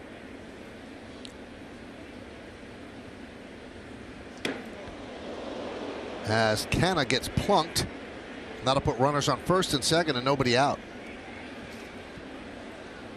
Well, you could hear that up here. Well, he has that guard on his elbow, and it gets him directly in that protective guard, but obviously still feeling some pain. They're going to go and check him out at first base.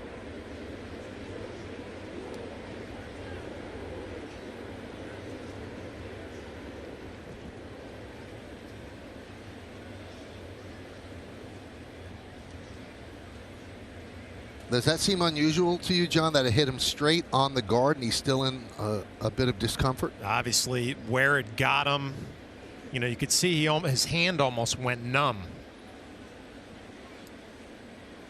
So although he has the protection, it kind of got him in the right spot.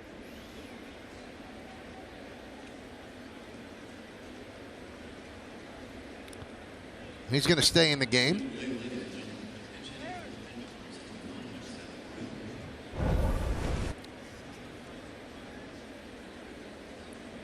We have a pinch hitter for Chad Pinder. It is going to be Seth Brown.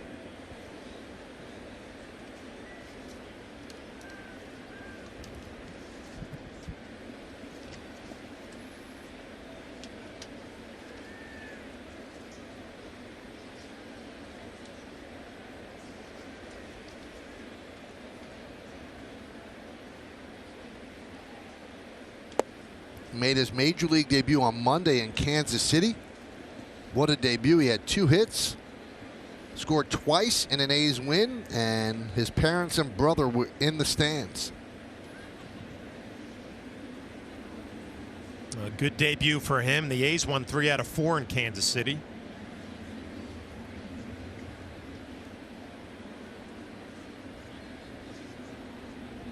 And the story gets even nicer as we take a look at his first hit.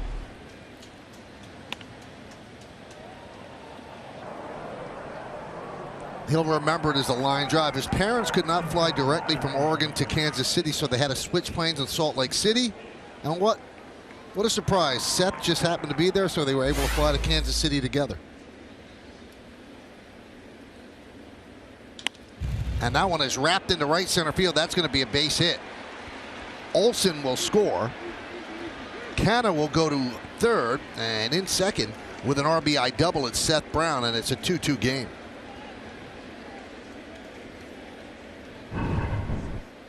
Well, we'll take a look again at the pitch. It's down, and Brown just swipes it into right center field. And aggressive coming around first base, challenging Brett Gardner. He's in there with a hustle double. He really goes down into his legs to get underneath that changeup and drive it to right center. Well, he did damage in the Pacific Coast League this year, John. 37 homers and 104 ribbies in 112 games when he was called up. 104 RBIs in 112 games. Yeah.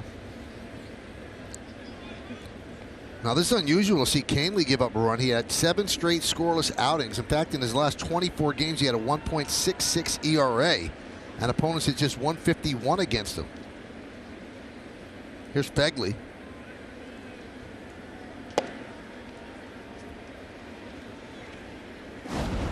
One and 0. Yankees play the infield back with runners on second and third. The only guy in is Voit.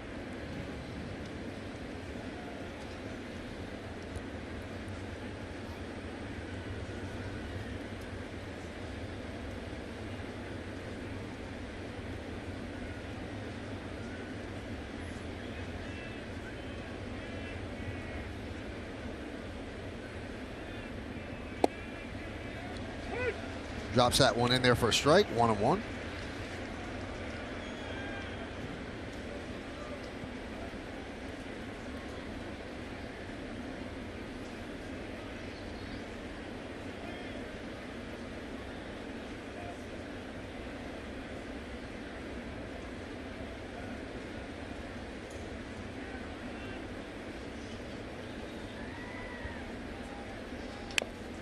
One and 2.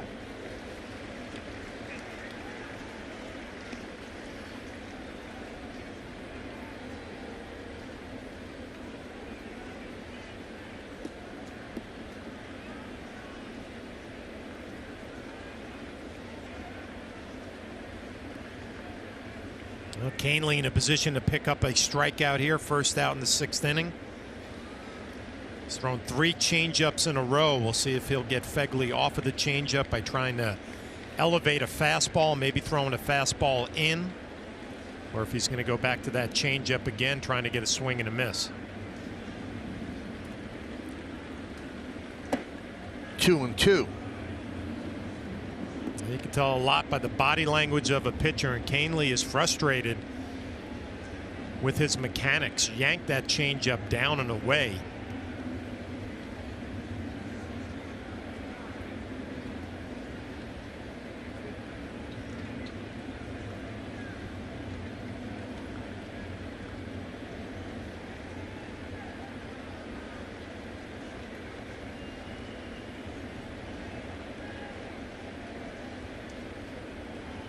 Swing and a miss. Big strikeout for Canely. 1 away. Well, that power changeup is such a good pitch. He can throw it 5 straight pitches to Fegley and gets a swing and a miss. And you're right, a big strikeout here in the 6th.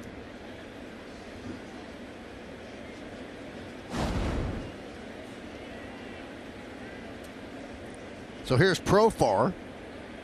He's 1 for 2. Solo home run and a fly ball to left.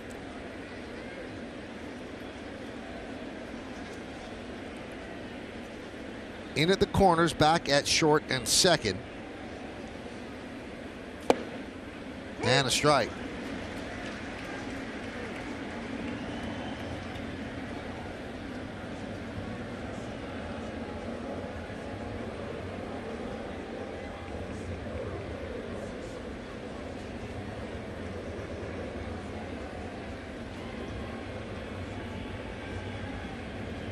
Canna at third. Brown's at second.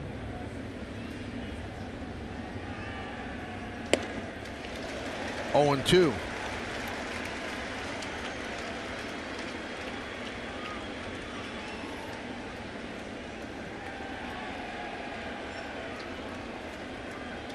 Canely trying to keep it tied here in the 6th inning. Brown's double brought home Olsen to tie it. Now they're threatening to take the lead.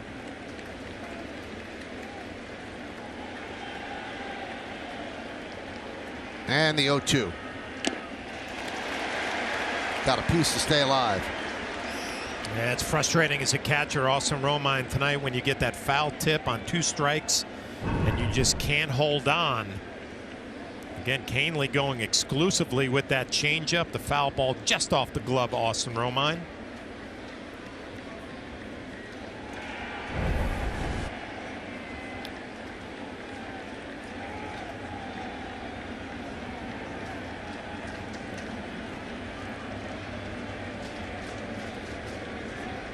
And the 0-2.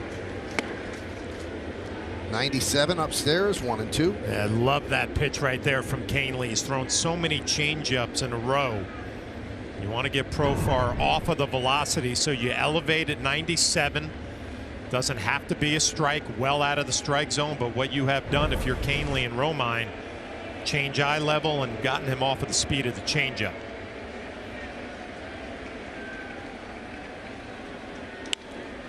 Ripped down the right field line. That is going to be a base hit up against the wall. 2 runs will score. And Profar at second with a 2-run double, and it's 4-2 A's.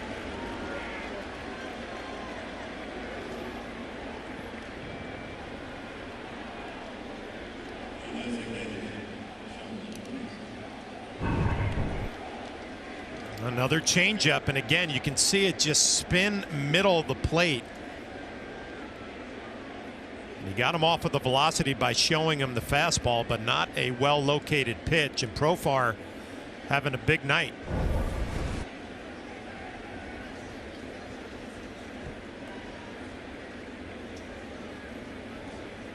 And here's Noisy.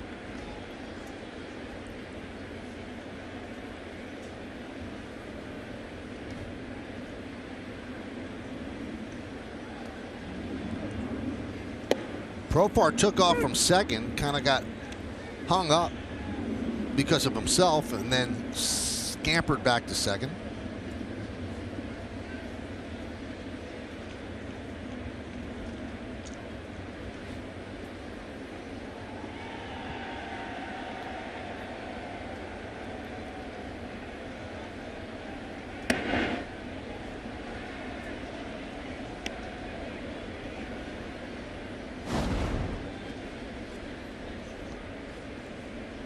First big league game for Sheldon Noisy as Corey Guerin getting ready in the bullpen.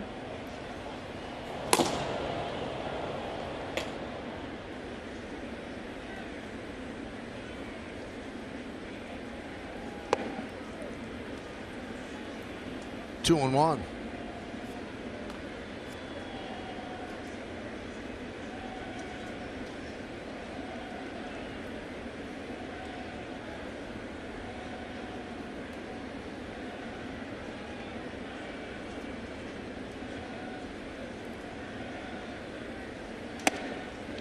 There's a strike, 2-2.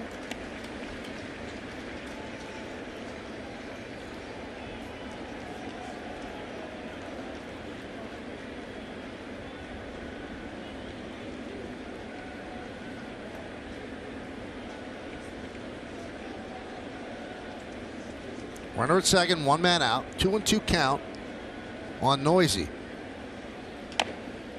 Chopped slowly back to the mound. Canely will field. He'll get the out at first. Moving to third is Profar.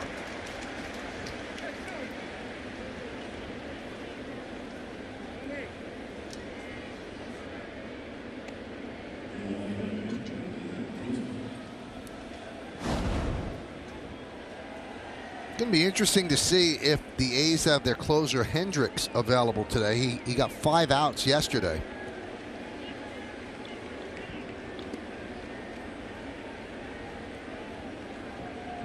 Last year's closer, Blake Trinan, is not the closer any longer. He has struggled quite a bit.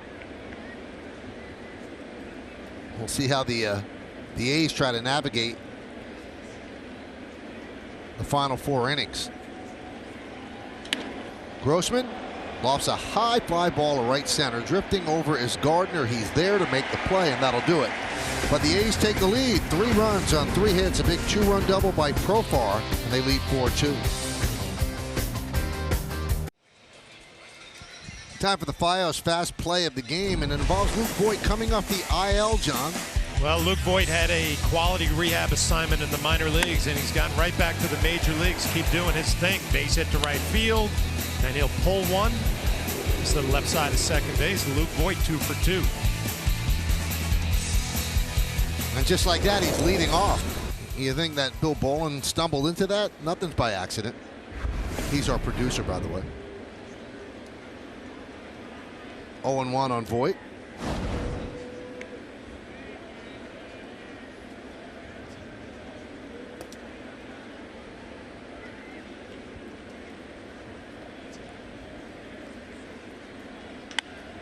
Rip foul. 0-2. So Grossman moves from left field to right, and Brown, who pinch hit for Pinder, takes over in left. 1-2.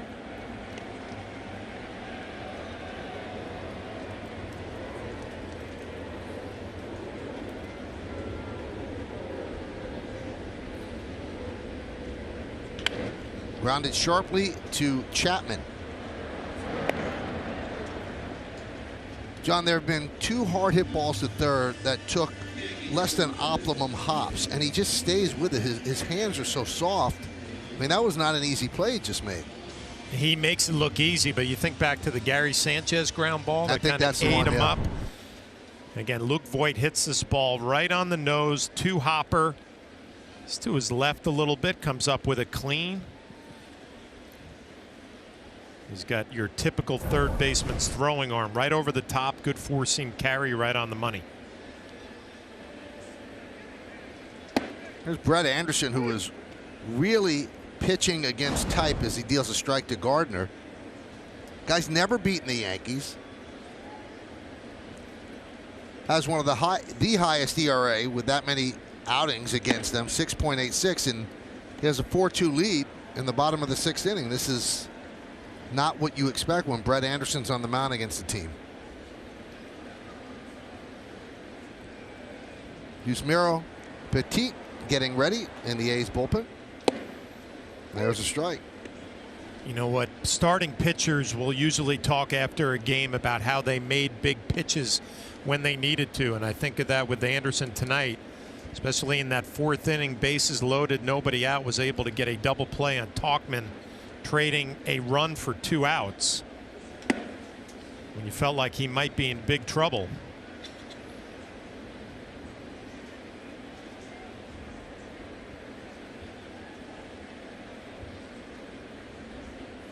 Anderson really works over that gum.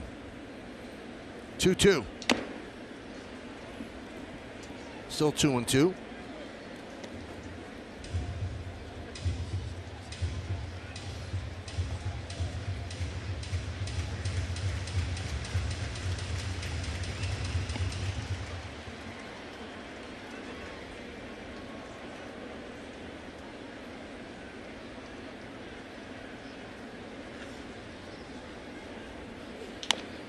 Ground ball to first. Olsen flips to Anderson.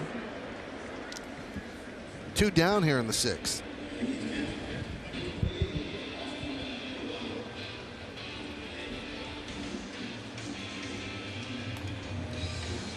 And that brings up Austin Romine.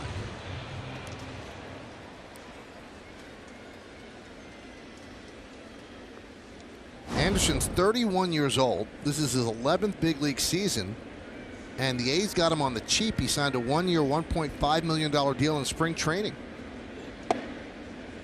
And if he could somehow hold on with help from the bullpen, he has 11 wins.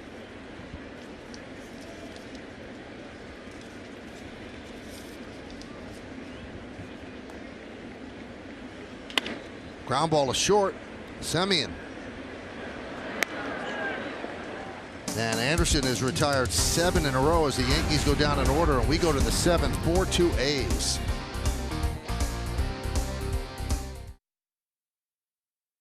Now it's time for T-Mobile's connection to the game, everybody. Nicholas Castellanos, since joining the Cubs, he's hitting .357, 11 homers and 20 ribbies in 27 games. Max Muncy, mentioned him earlier, that takeout slide by Gardner in game 2 of that 3-game set, will not play until next week. He was hit by the pitch on his right wrist. And then there's Aristides Aquino. He has 14 home runs this month, and that's a National League rookie record for any month. And we're seeing a lot of this, John. Home run records aren't just being broken, they're being absolutely shattered. The Yankees have 70 home runs this month. The previous record for a team in one single calendar month was 58. So they have tonight, the rest of tonight and tomorrow to even add on to that. So that's not breaking a record, that's destroying it. Cadillac scoreboard 4-2, the A's over the Yankees.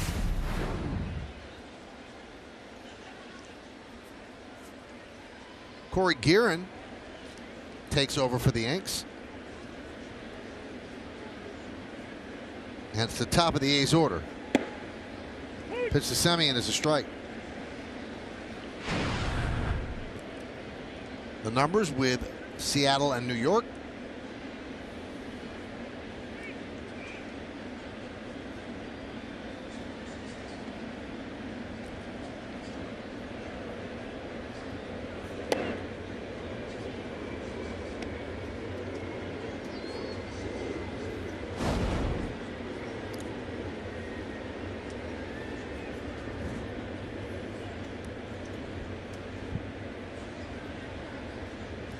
Semien's 0 for 3 tonight.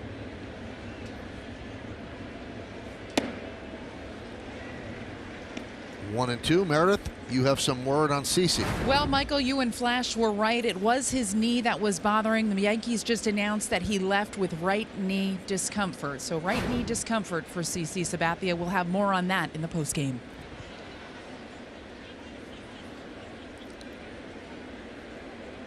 Well, that's somewhat disheartening when you consider it's just his 3rd start off the IL for that same problem. So that knee had to really be barking for him to come out. He's entering the last month of regular season baseball in his career, so he doesn't have to come out of games. So he must be in a lot of pain. And obviously, we don't know what's going to happen, but there's another month of the regular season, and then you're going to throw the postseason on top of it, and this is going to be a recurring problem. What is CC's role on this team going to be? and make it to the postseason.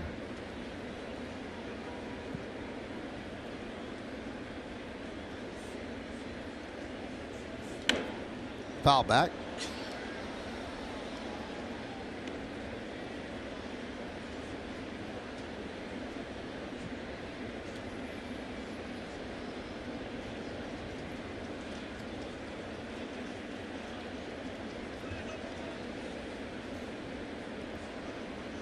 Yankees have 3 infielders on the left side for Semien.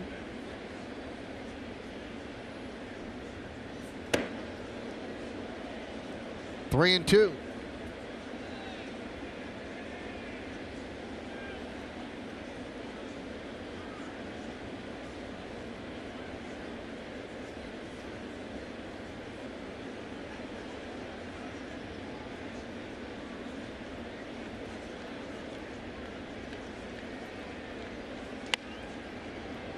Fly ball right field coming on Judge, and he makes the play on the run for the first out. Now a quick word from Spectrum. Spectrum Internet. No data caps, no contracts. Just faster speeds with better performance. One down here in the 7th inning. That'll bring up Chapman.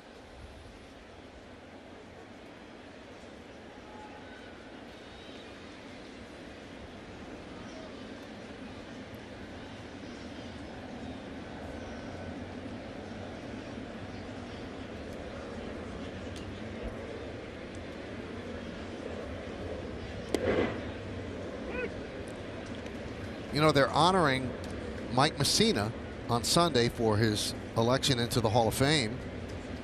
And Guerin wears his number and kind of looks a little bit like him, John. You can see it. 1-1. He's certainly not identical, but there are similarities.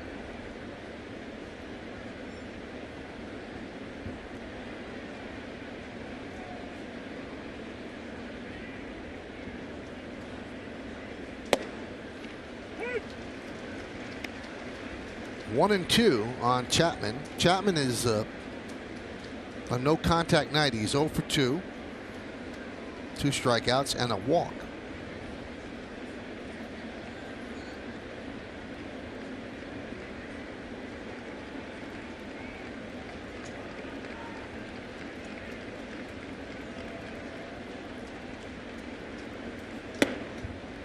Two and 2.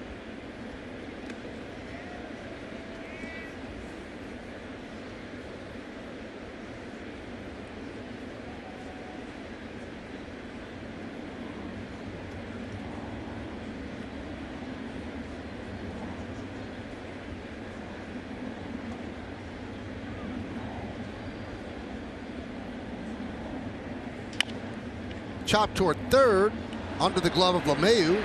Gregorius is there, fires to first, but not in time as Chapman will reach.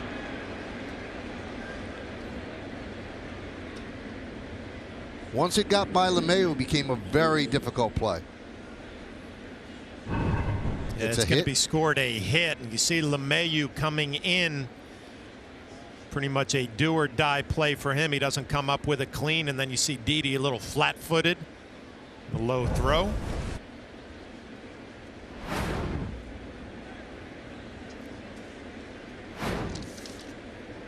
That brings up Matt Olson.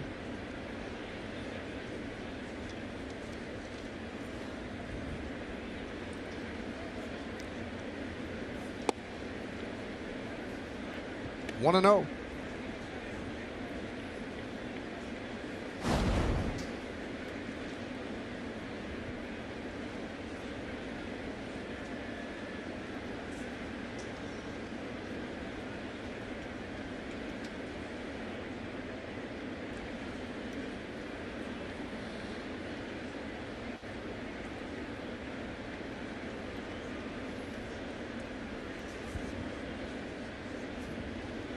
We talked about Olson. He loves to pull the baseball, and the Yankees 3 infielders on the right side. If you're Guerin and Austin Romine, you're probably thinking down and away with sinker changeups. Take your chances on a ground ball to the right side. 2-0.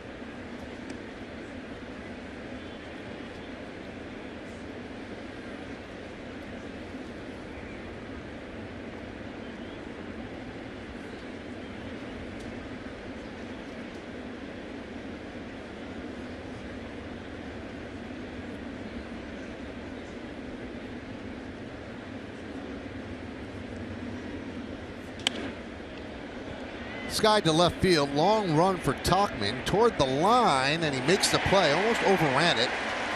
And heading back to first is Chapman.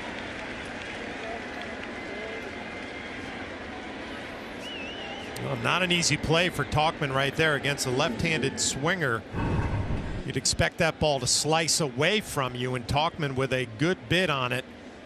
The ball actually comes back to the playing field. Nice athletic play.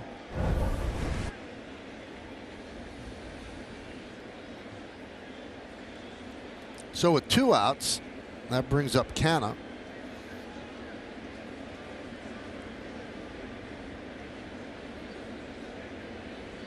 Runner goes.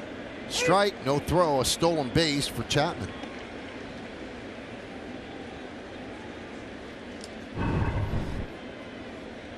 Good lead and a big time jump. Chapman has only tried 1 stolen base this year and has been thrown out, so that's his first stolen base of the year. No play for Romine.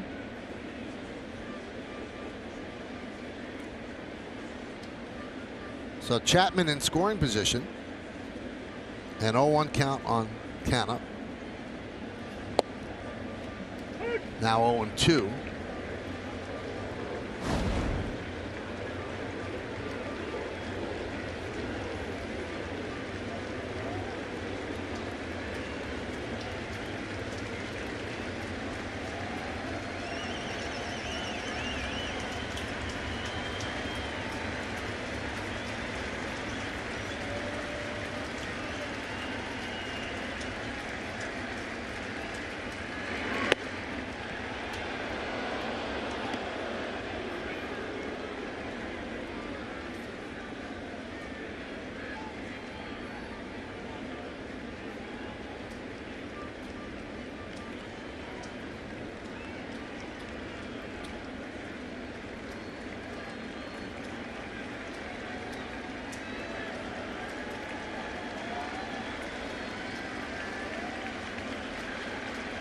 And the pitch. Still 1-2. It's 4-2 A's. A's took a 1-0 lead in the second, a Profar home run. The Yankees came back with a run in the third and another in the fourth to take a 2-1 lead. That held up until the sixth when the Yankees brought in Tommy Kahnle, who has been great all year, but he struggled and gave up 3 runs. So it's 4-7-0 for the A's and 2-6-0 for the Yankees.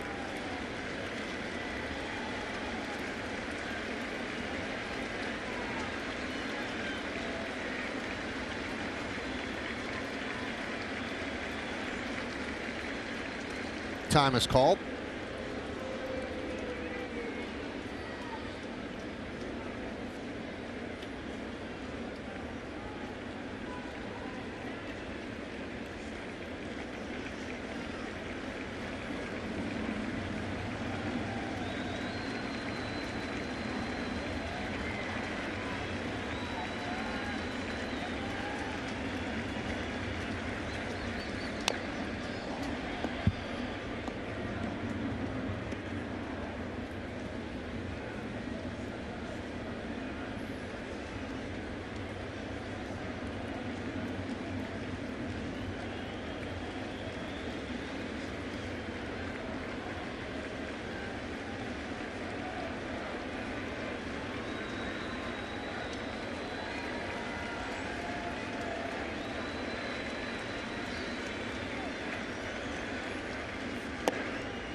And the count 2-2.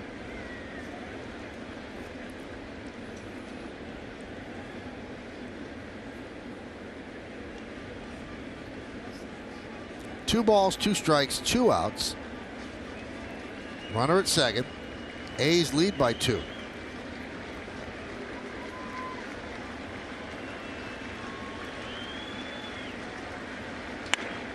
Fly ball deep center. Backing up Gardner. Still on the run. Still going back. He's on the track. It's going to be over his head and up against the wall.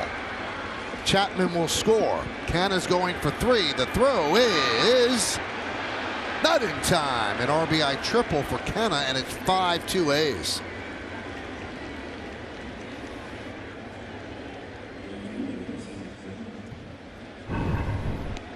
What a year Canna is having, and you see the look at that slider that just kind of spins middle of the plate, and he drives it to center field out of the reach of Brett Gardner, who hustles it up. I think the Yankees got caught a little bit here. The low throw to Didi, the late throw to third. Canna able to hold on.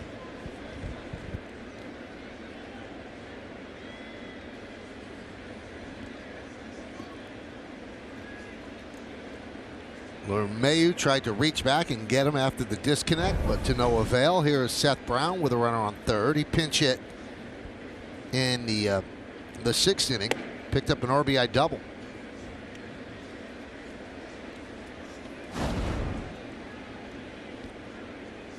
So his 5th big league game, he has 5 ribbies. Canna just picked up his 49th.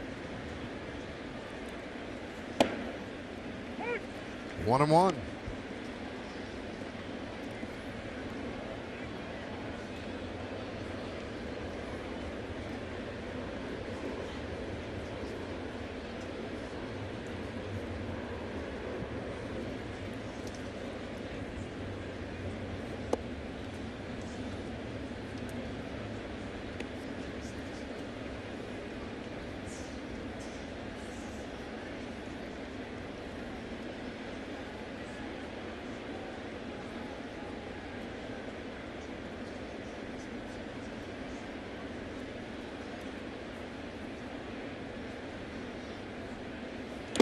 Two and 2 on Brown. A's have 8 hits and 5 runs. Yankees have 6 hits and 2 runs as Nestor Cortez Jr. up for the Yanks.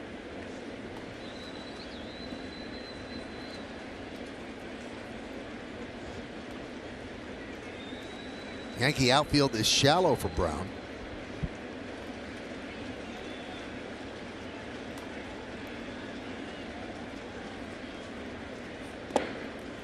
Three and 2. Canna trying to distract Guerin by darting a couple of steps from third base toward home.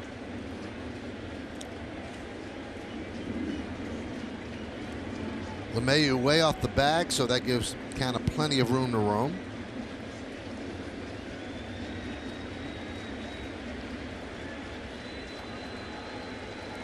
And here's the payoff. Grounded and through for a base hit. Scoring is Canna. It's an RBI single for the rookie Brown, and now it's 6-2 A's. Well, pitching coach Larry Rothschild's going to go to the mound, have a conversation with Guerin. Brown, who doesn't start this game, comes in late, 2 for 2. Couple RBIs.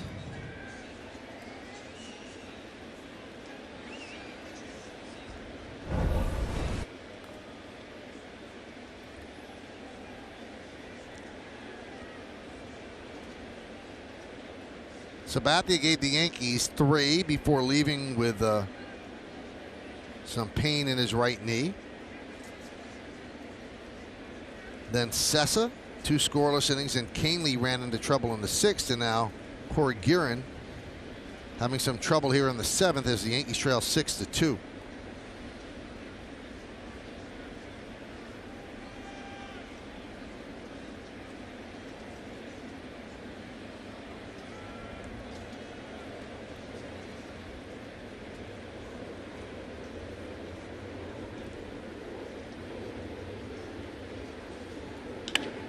High fly ball deep center up the bat of Begley. Going back is Gardner. He makes the play in front of the warning track for the final out.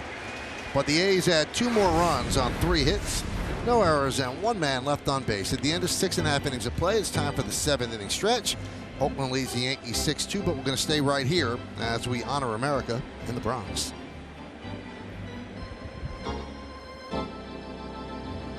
Ladies and gentlemen, will you please rise and remove your caps and please direct your attention to the area behind home plate as the New York Yankees welcome an honored military guest who is joined by his family. United States Army Specialist Leo Conlon from Huddersfield, Connecticut, who served in the Vietnam War. The Yankees say thank you for your sacrifice and service to our nation.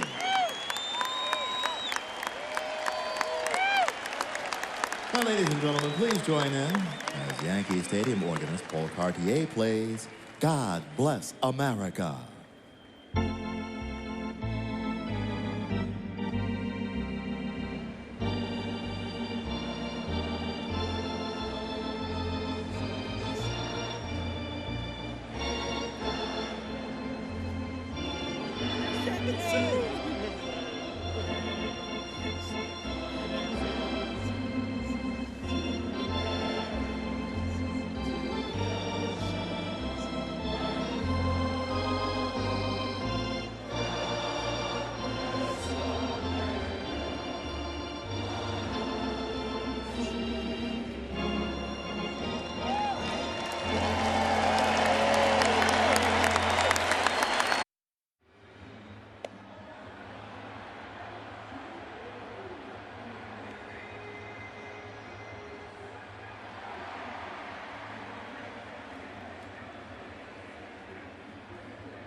All right, thank you, Bob and Jack. The game summary presented by your local Nissan dealer. 6-9-0 for the A's, 2-6-0 for the Yanks. You heard about Sabathia, Brett Anderson, 6 strong innings against the Yankees. Profar, a solo home run and a 2-run double. CeCe left the game with right knee discomfort.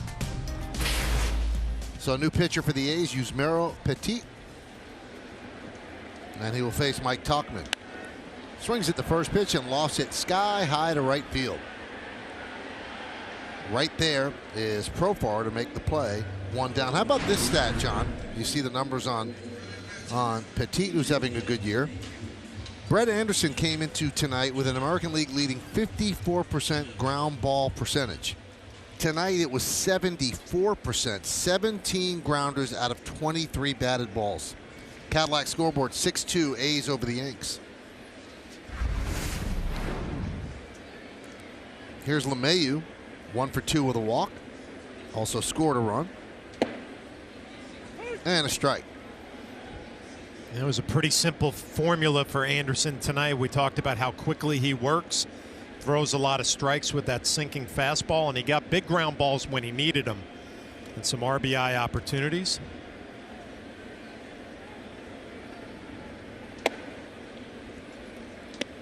One and one.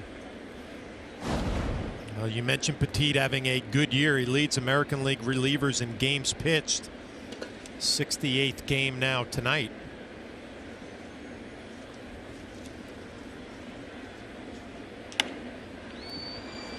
Popped up. Olsen in foul territory. 2-way.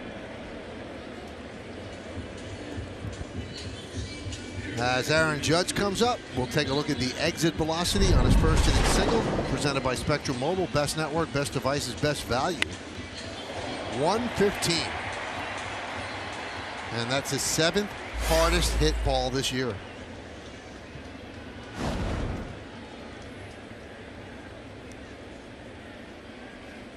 So Judge 2 for 3 tonight.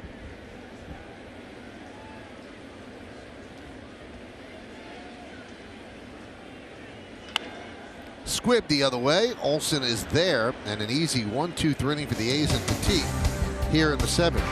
We're going to go to the 8th.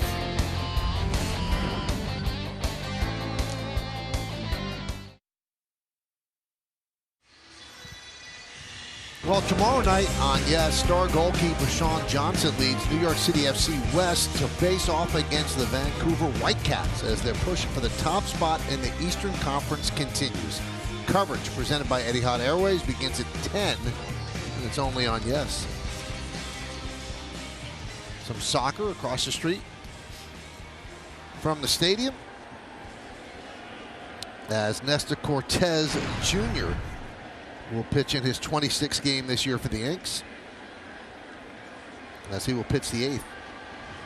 Hyundai scoreboard 6-2 A's. And Profar takes outside 1-0. So Profar's had a big night, a home run and a double, 3 ribbies. 1-1.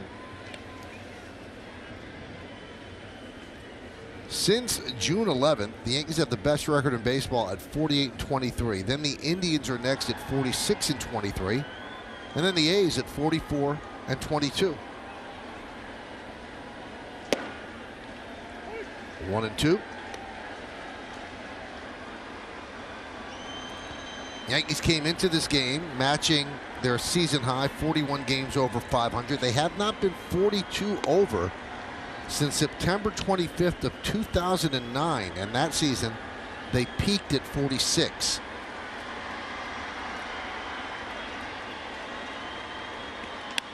Grounded to third. LeMahieu. 1 away.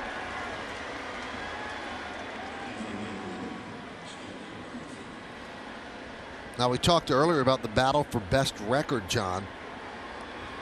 So the Yankees are battling the Dodgers and the Astros. So starting tonight, the Yankees have the 6th easiest schedule in baseball. But the Dodgers have the 2nd easiest schedule in baseball, and the Astros the 3rd easiest.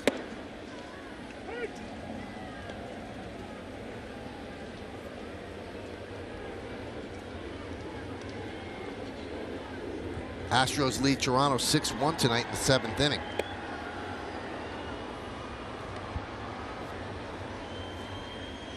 And the Dodgers will start against Arizona in a couple of minutes. 1-1 to Nyy. There's a strike. He's 0 for 2 with a walk tonight.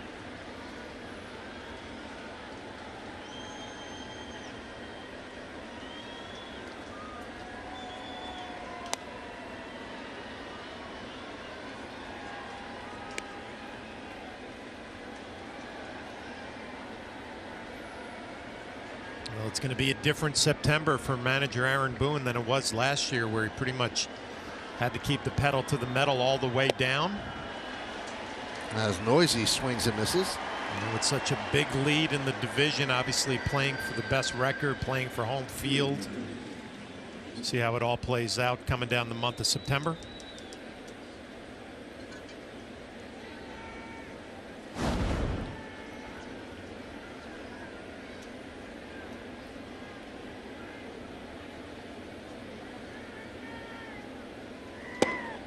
There was a strike to Grossman.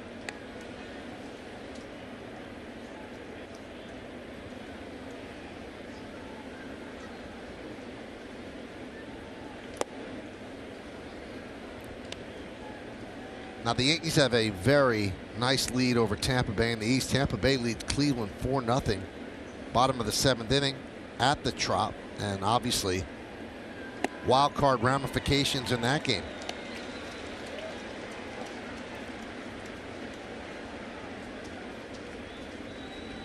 There's the East with the Yankees with the 11-game lead over the Rays. Yankee Magic number 17. And you saw the wild card standings right there. So the Rays are 2.5 behind the Indians for the top spot. But the A's are in their way as well. Swing and a miss. Good inning for Nestor Cortez Jr. as he retires the A's in order 1-2-3. We'll go to the bottom of the 8th at 6-2 Oakland. Afternoon right here on Yes. The Yankees continue this weekend series with the A's. Coverage begins at noon with Audi batting practice today and the Yankees pregame. Then we're back here for the call right here on Yes and streaming on Fox Sports Go. Petit stays out there for a 2nd inning of work. He worked an economical 7th inning, and he deals a strike to Gleyber Torres. Tomorrow it's Homer Bailey against Domingo Germán. Germán going for the Major League leading 18th win.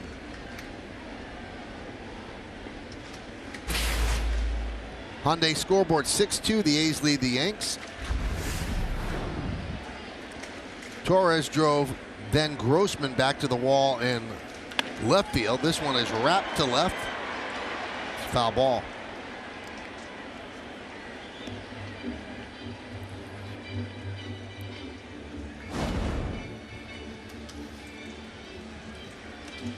Strangely, Germán has 3 losses.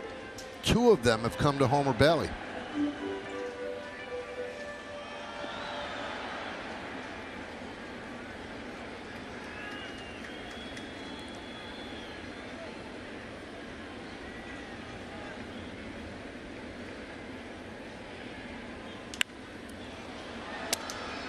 High pop-up on the right side. Grossman puts it away.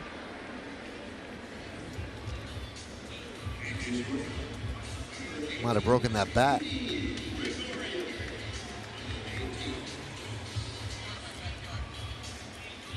So on his bobblehead day, Gleyber is 0 for 3 with a walk.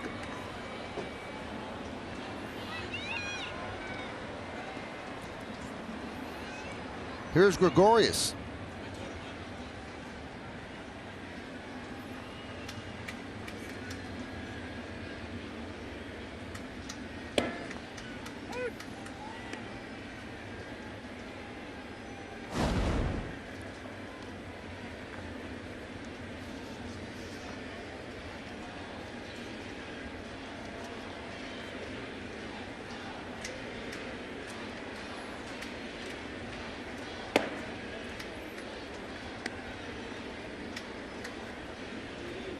Talked about Petita. He's leading American League relievers in appearances now with 68, but he also has the fewest walks per 9 for relief pitchers, and we're seeing that here tonight, coming right at the Yankees.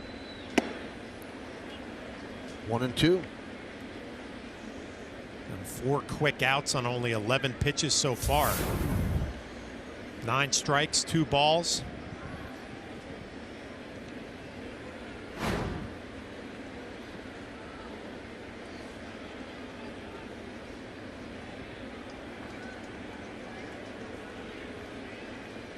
Swing and a miss. Gregorius goes down on strikes. He's 0 for 4 with an RBI ground out. A great look at the changeup grip and the action down and away, and Gregorius way out in front just waves at that pitch.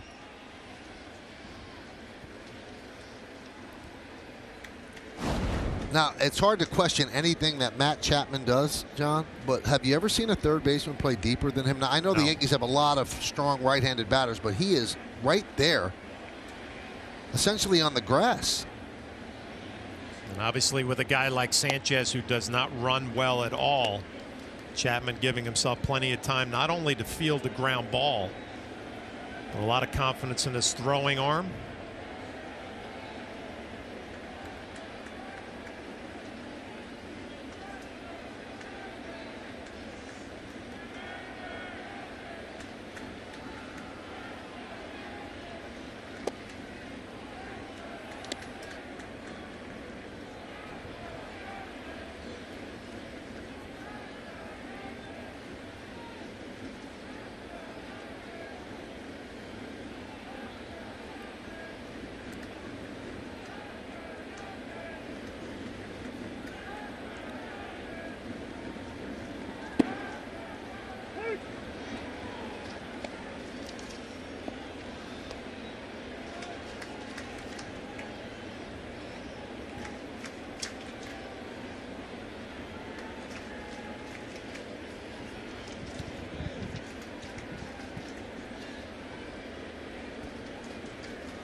Swing and a miss. Petit has been perfect against the Yankees. 6 up, 6 down. We go to the bottom or the top of the 9th inning. It's 6-2 A's.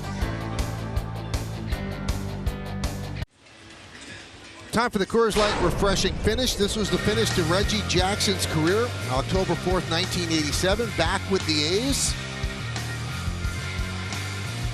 Broke his bat, but got a single, and that was his last at bat in the big leagues. A man who played for both of these franchises, started with the A's, had those 5 great years with the Yankees, won 3 championships with Oakland and 2 with the Yankees, earning the nickname Mr. October.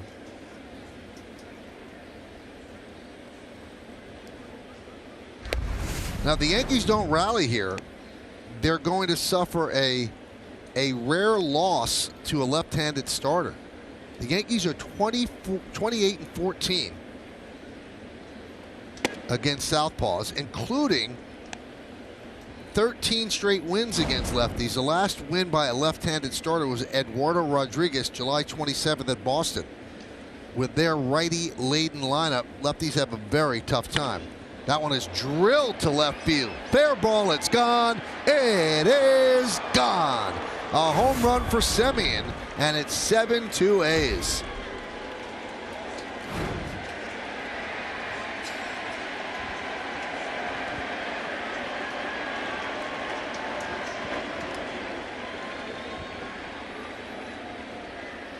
Well, we talked about Semien. What a year he is having. Improved defensively, and now the power numbers, 25 home runs for Semien.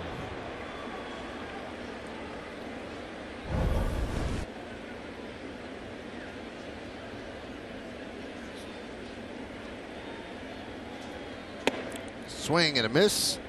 0-1 on Chapman.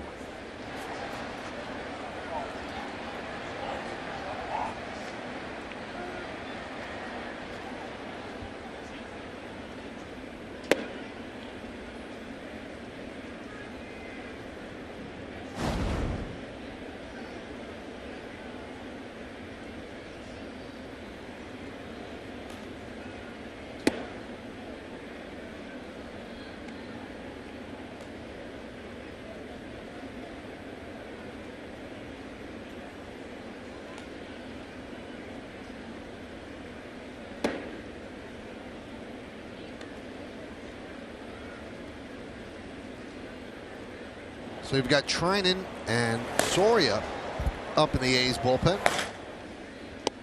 At 7-2, it's not a save situation, so they don't have to try to push Hendricks, who got the 5 outs yesterday, to nail down the win against the Kansas City Royals. Right in on the hands and foul back.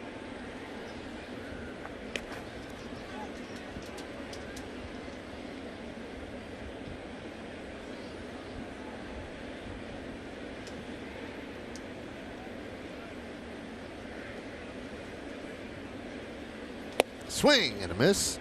Chapman down on strikes, 1 away.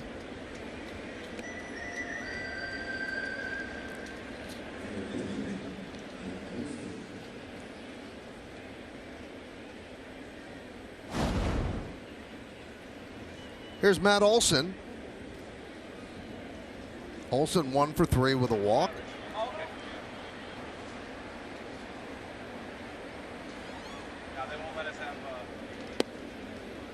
And the pitch is inside, 1-0.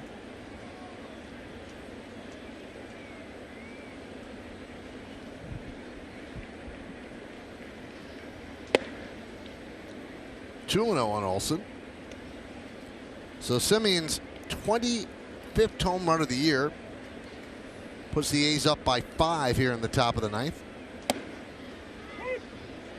2-1. 25 home runs, and he credits a lot of it to the reason of dropping down and the weight on his bat. He now swings a 30-ounce bat. I guess if you think about it, in today's game where velocity is so high. Served into left field. That is going to be a base hit. It'll get past Tauchman and go to the wall. And Olson picks up a 1-out double.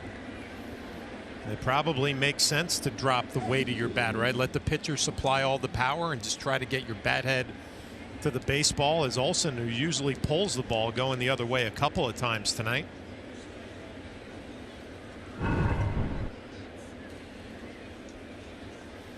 out on his front foot and just flips it the other way.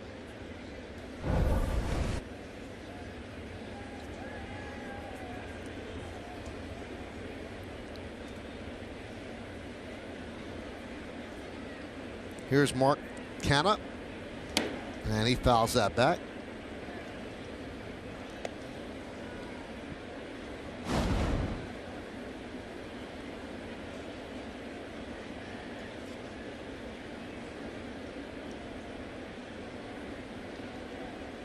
Canha with an RBI triple his last time up. He scored 2 runs tonight. Olson leads off second. A's have 11 hits tonight to the Yankees 6.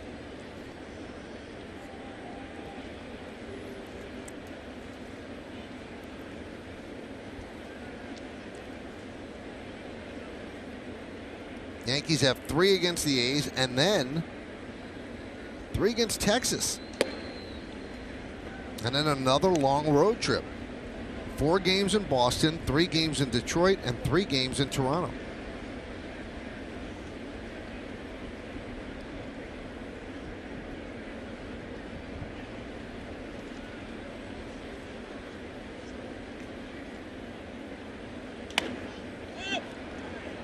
Popped up.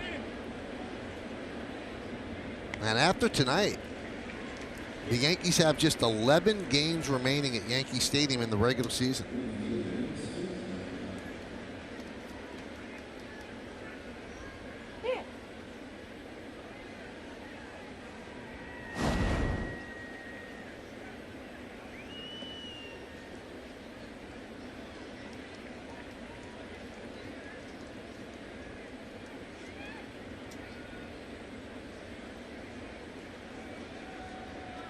And here's Seth Brown.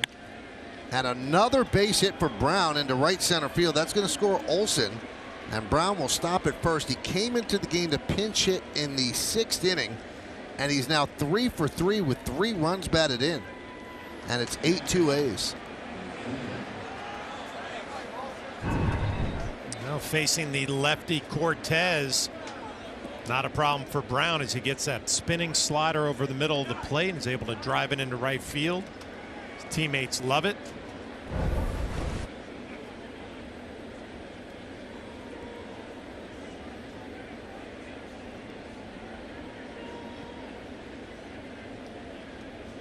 Here's Josh Phegley. So 8-2 Oakland. Trying to take their 4th straight against the Yankees. 3 in Oakland.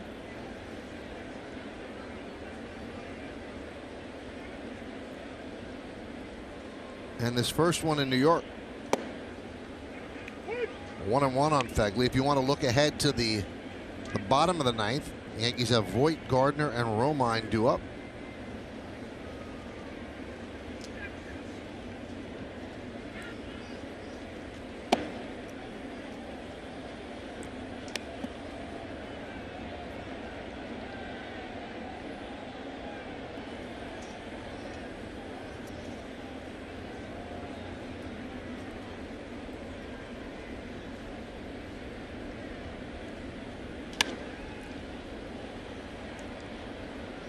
Seth Brown is now the first player with 3 hits off the bench against the Yankees since Chad Kruger did it on August 10th of 1992 at Detroit.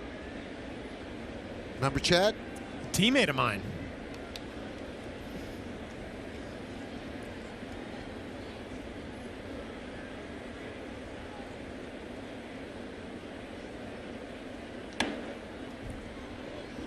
Still 2-2.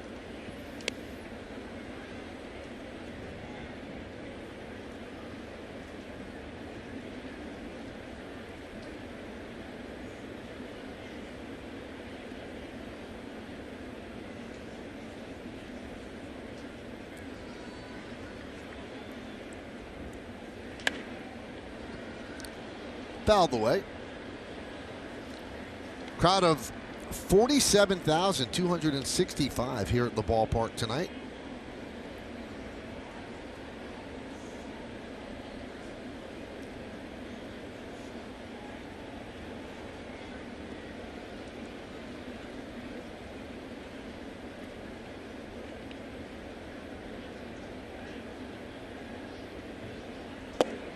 Just missed outside. 3-2.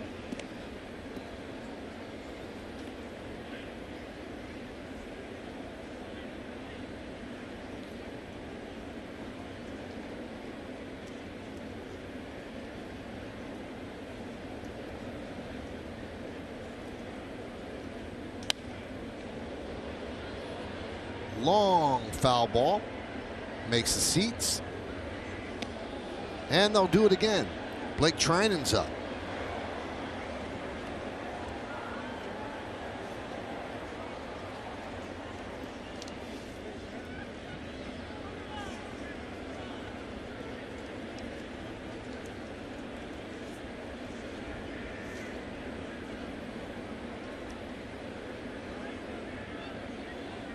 Way outside, so Begley walks as Brown moves to second.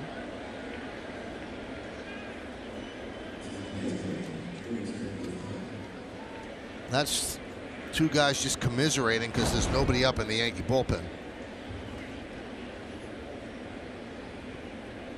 Sabathia, Sessa, Canely, Guerin, and now Cortez Jr.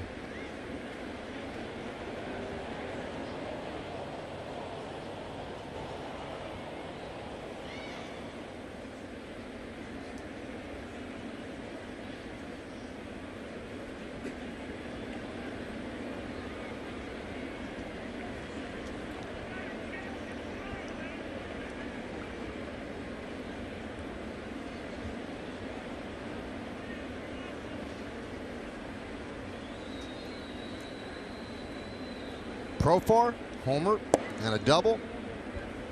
3 ribbies, and a run scored.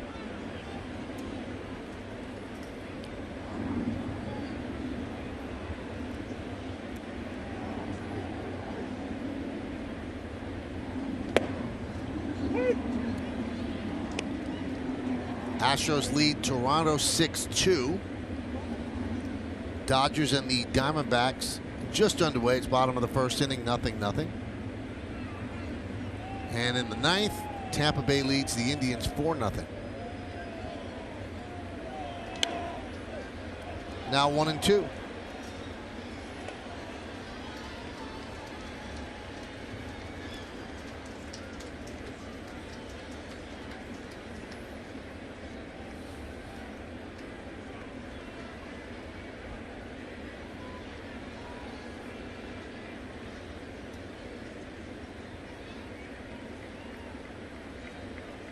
Swing and a miss, chased a high fastball, and Profar down on strikes.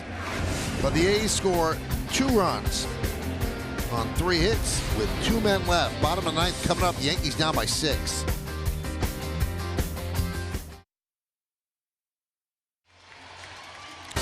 Well, please stick around for the WB Mason postgame as Bob, Jack, and Meredith will have highlights, analysis, and clubhouse reaction from tonight's game. Plus, I'll look ahead to tomorrow's pitching matchup. It all starts after the final out, and it's only on Yes. The Yankees this year have had only 11 losses by 5 or more runs, tied for the fewest in the majors with the Astros and the Twins. So here is Blake Trinan, who started the season as the closer. You can see 16 out of 20, but he lost that job to Liam Hendricks, and what a difference a year makes. Trinan and Trevino were almost unhittable for most of last year, and that has not been the case this year. And I said this when they were in Oakland, John. It just brings the consistent greatness of Mariano Rivera more to light when you see guys that just have amazing seasons and just don't have it the next year. Yeah, I mean, last year, 9-2, 38 saves, and an ERA of 0.78. And you're right, a completely different pitcher this year. And the pitch to Voit is a strike. Now, he did have a right shoulder strain that kept him out for 10 days in June and July. And then he lost a job to Hendricks. Now, despite his great season last year, the Yankees were able to get to him in the wild card game. They scored 3 runs after being up 3-0 in the 6th inning, and the big blow was Luke Voigt's 2-run triple that broke it open, and Luke has a 1-1 count right now.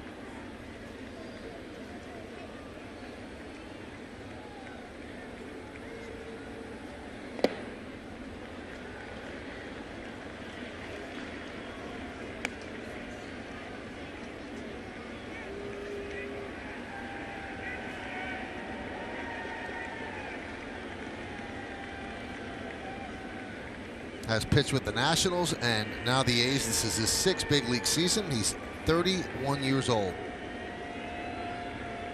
Swing and a miss. He's from Osage City, Kansas. And his high school graduating class was 48 kids. That's some classes in public school that was close to that. 2-2. Swing and a miss. Voit down on strikes.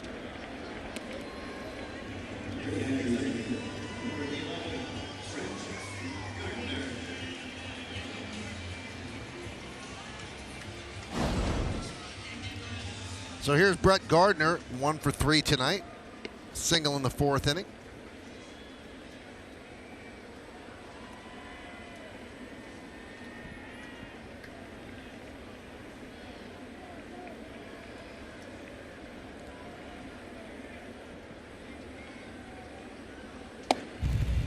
And a strike.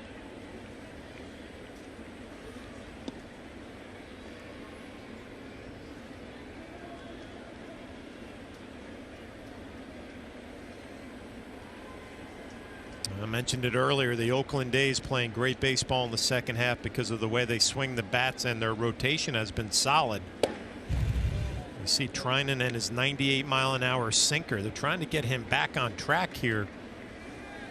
If you might have another weapon coming down the stretch with that type of stuff, you don't give up on 98 with good movement.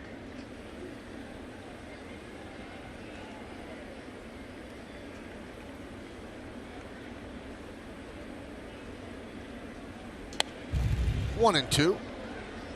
He certainly has the velocity.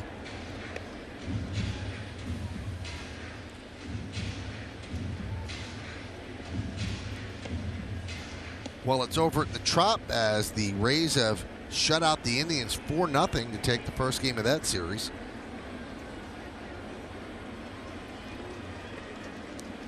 So that wild card is going to be a barn burner right down through the end of September.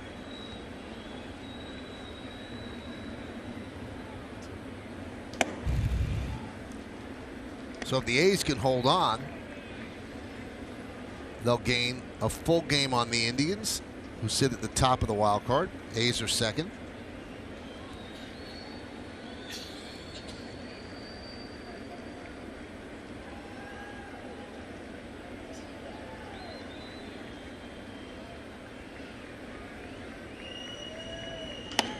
And a team that's lurking, the Red Sox, in a couple of minutes will start their series against the Angels in Anaheim.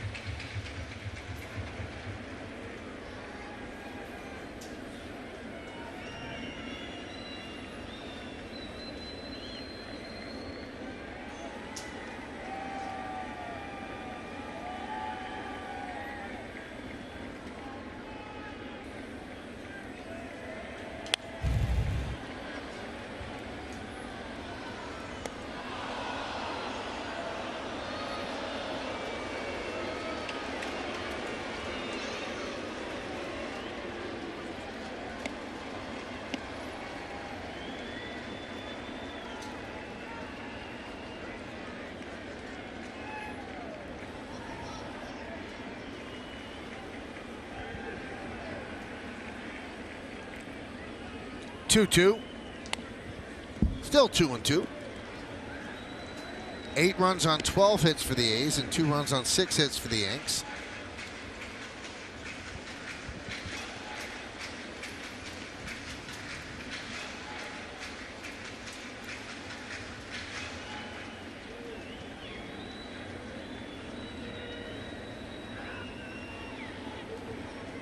Defense plays straight away for Brett Gardner.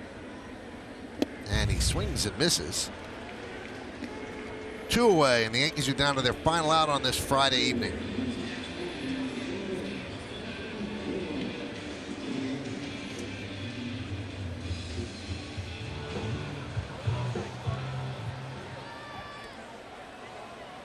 And that brings up Austin Romine, the only patron left in the Last Chance Saloon. Yankees down by 6. Now, once again, Chapman is almost standing on the outfield grass. You need base runners. I mean, a bunt down the third base line is an automatic hit.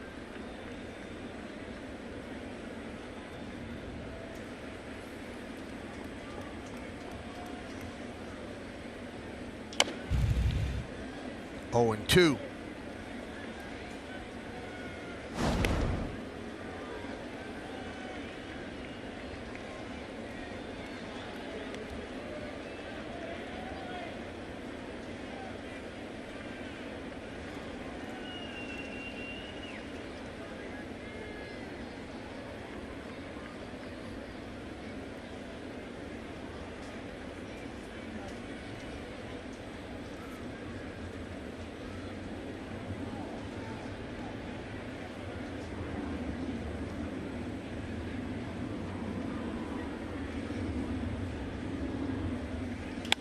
Grounded up the middle and grabbed there by Profar. The throw to first in time as they get Romine, and the A's beat the Yankees by a score of 8-2. Good night for Profar all around. That's a pretty nice play there. Take a base hit away from Romine. Yeah, full extension, and then the throw from his knees on a couple of hops. And again, Olson comes up with a clean. They get Austin Romine by a full step as Profar laying out, full extension, robbing the Yankee catcher of an infield hit. Well, the Yankees have a little bit of a dud, the start of Labor Day weekend, as they lose this one 8-2. They've now lost 4 in a row to the Oakland Athletics. They'll try to bounce back tomorrow afternoon, but we'll be back to wrap things up from the stadium. Oakland 8-12-0, Yankees 2-6-0, as the Yankees go down in the first game of the series.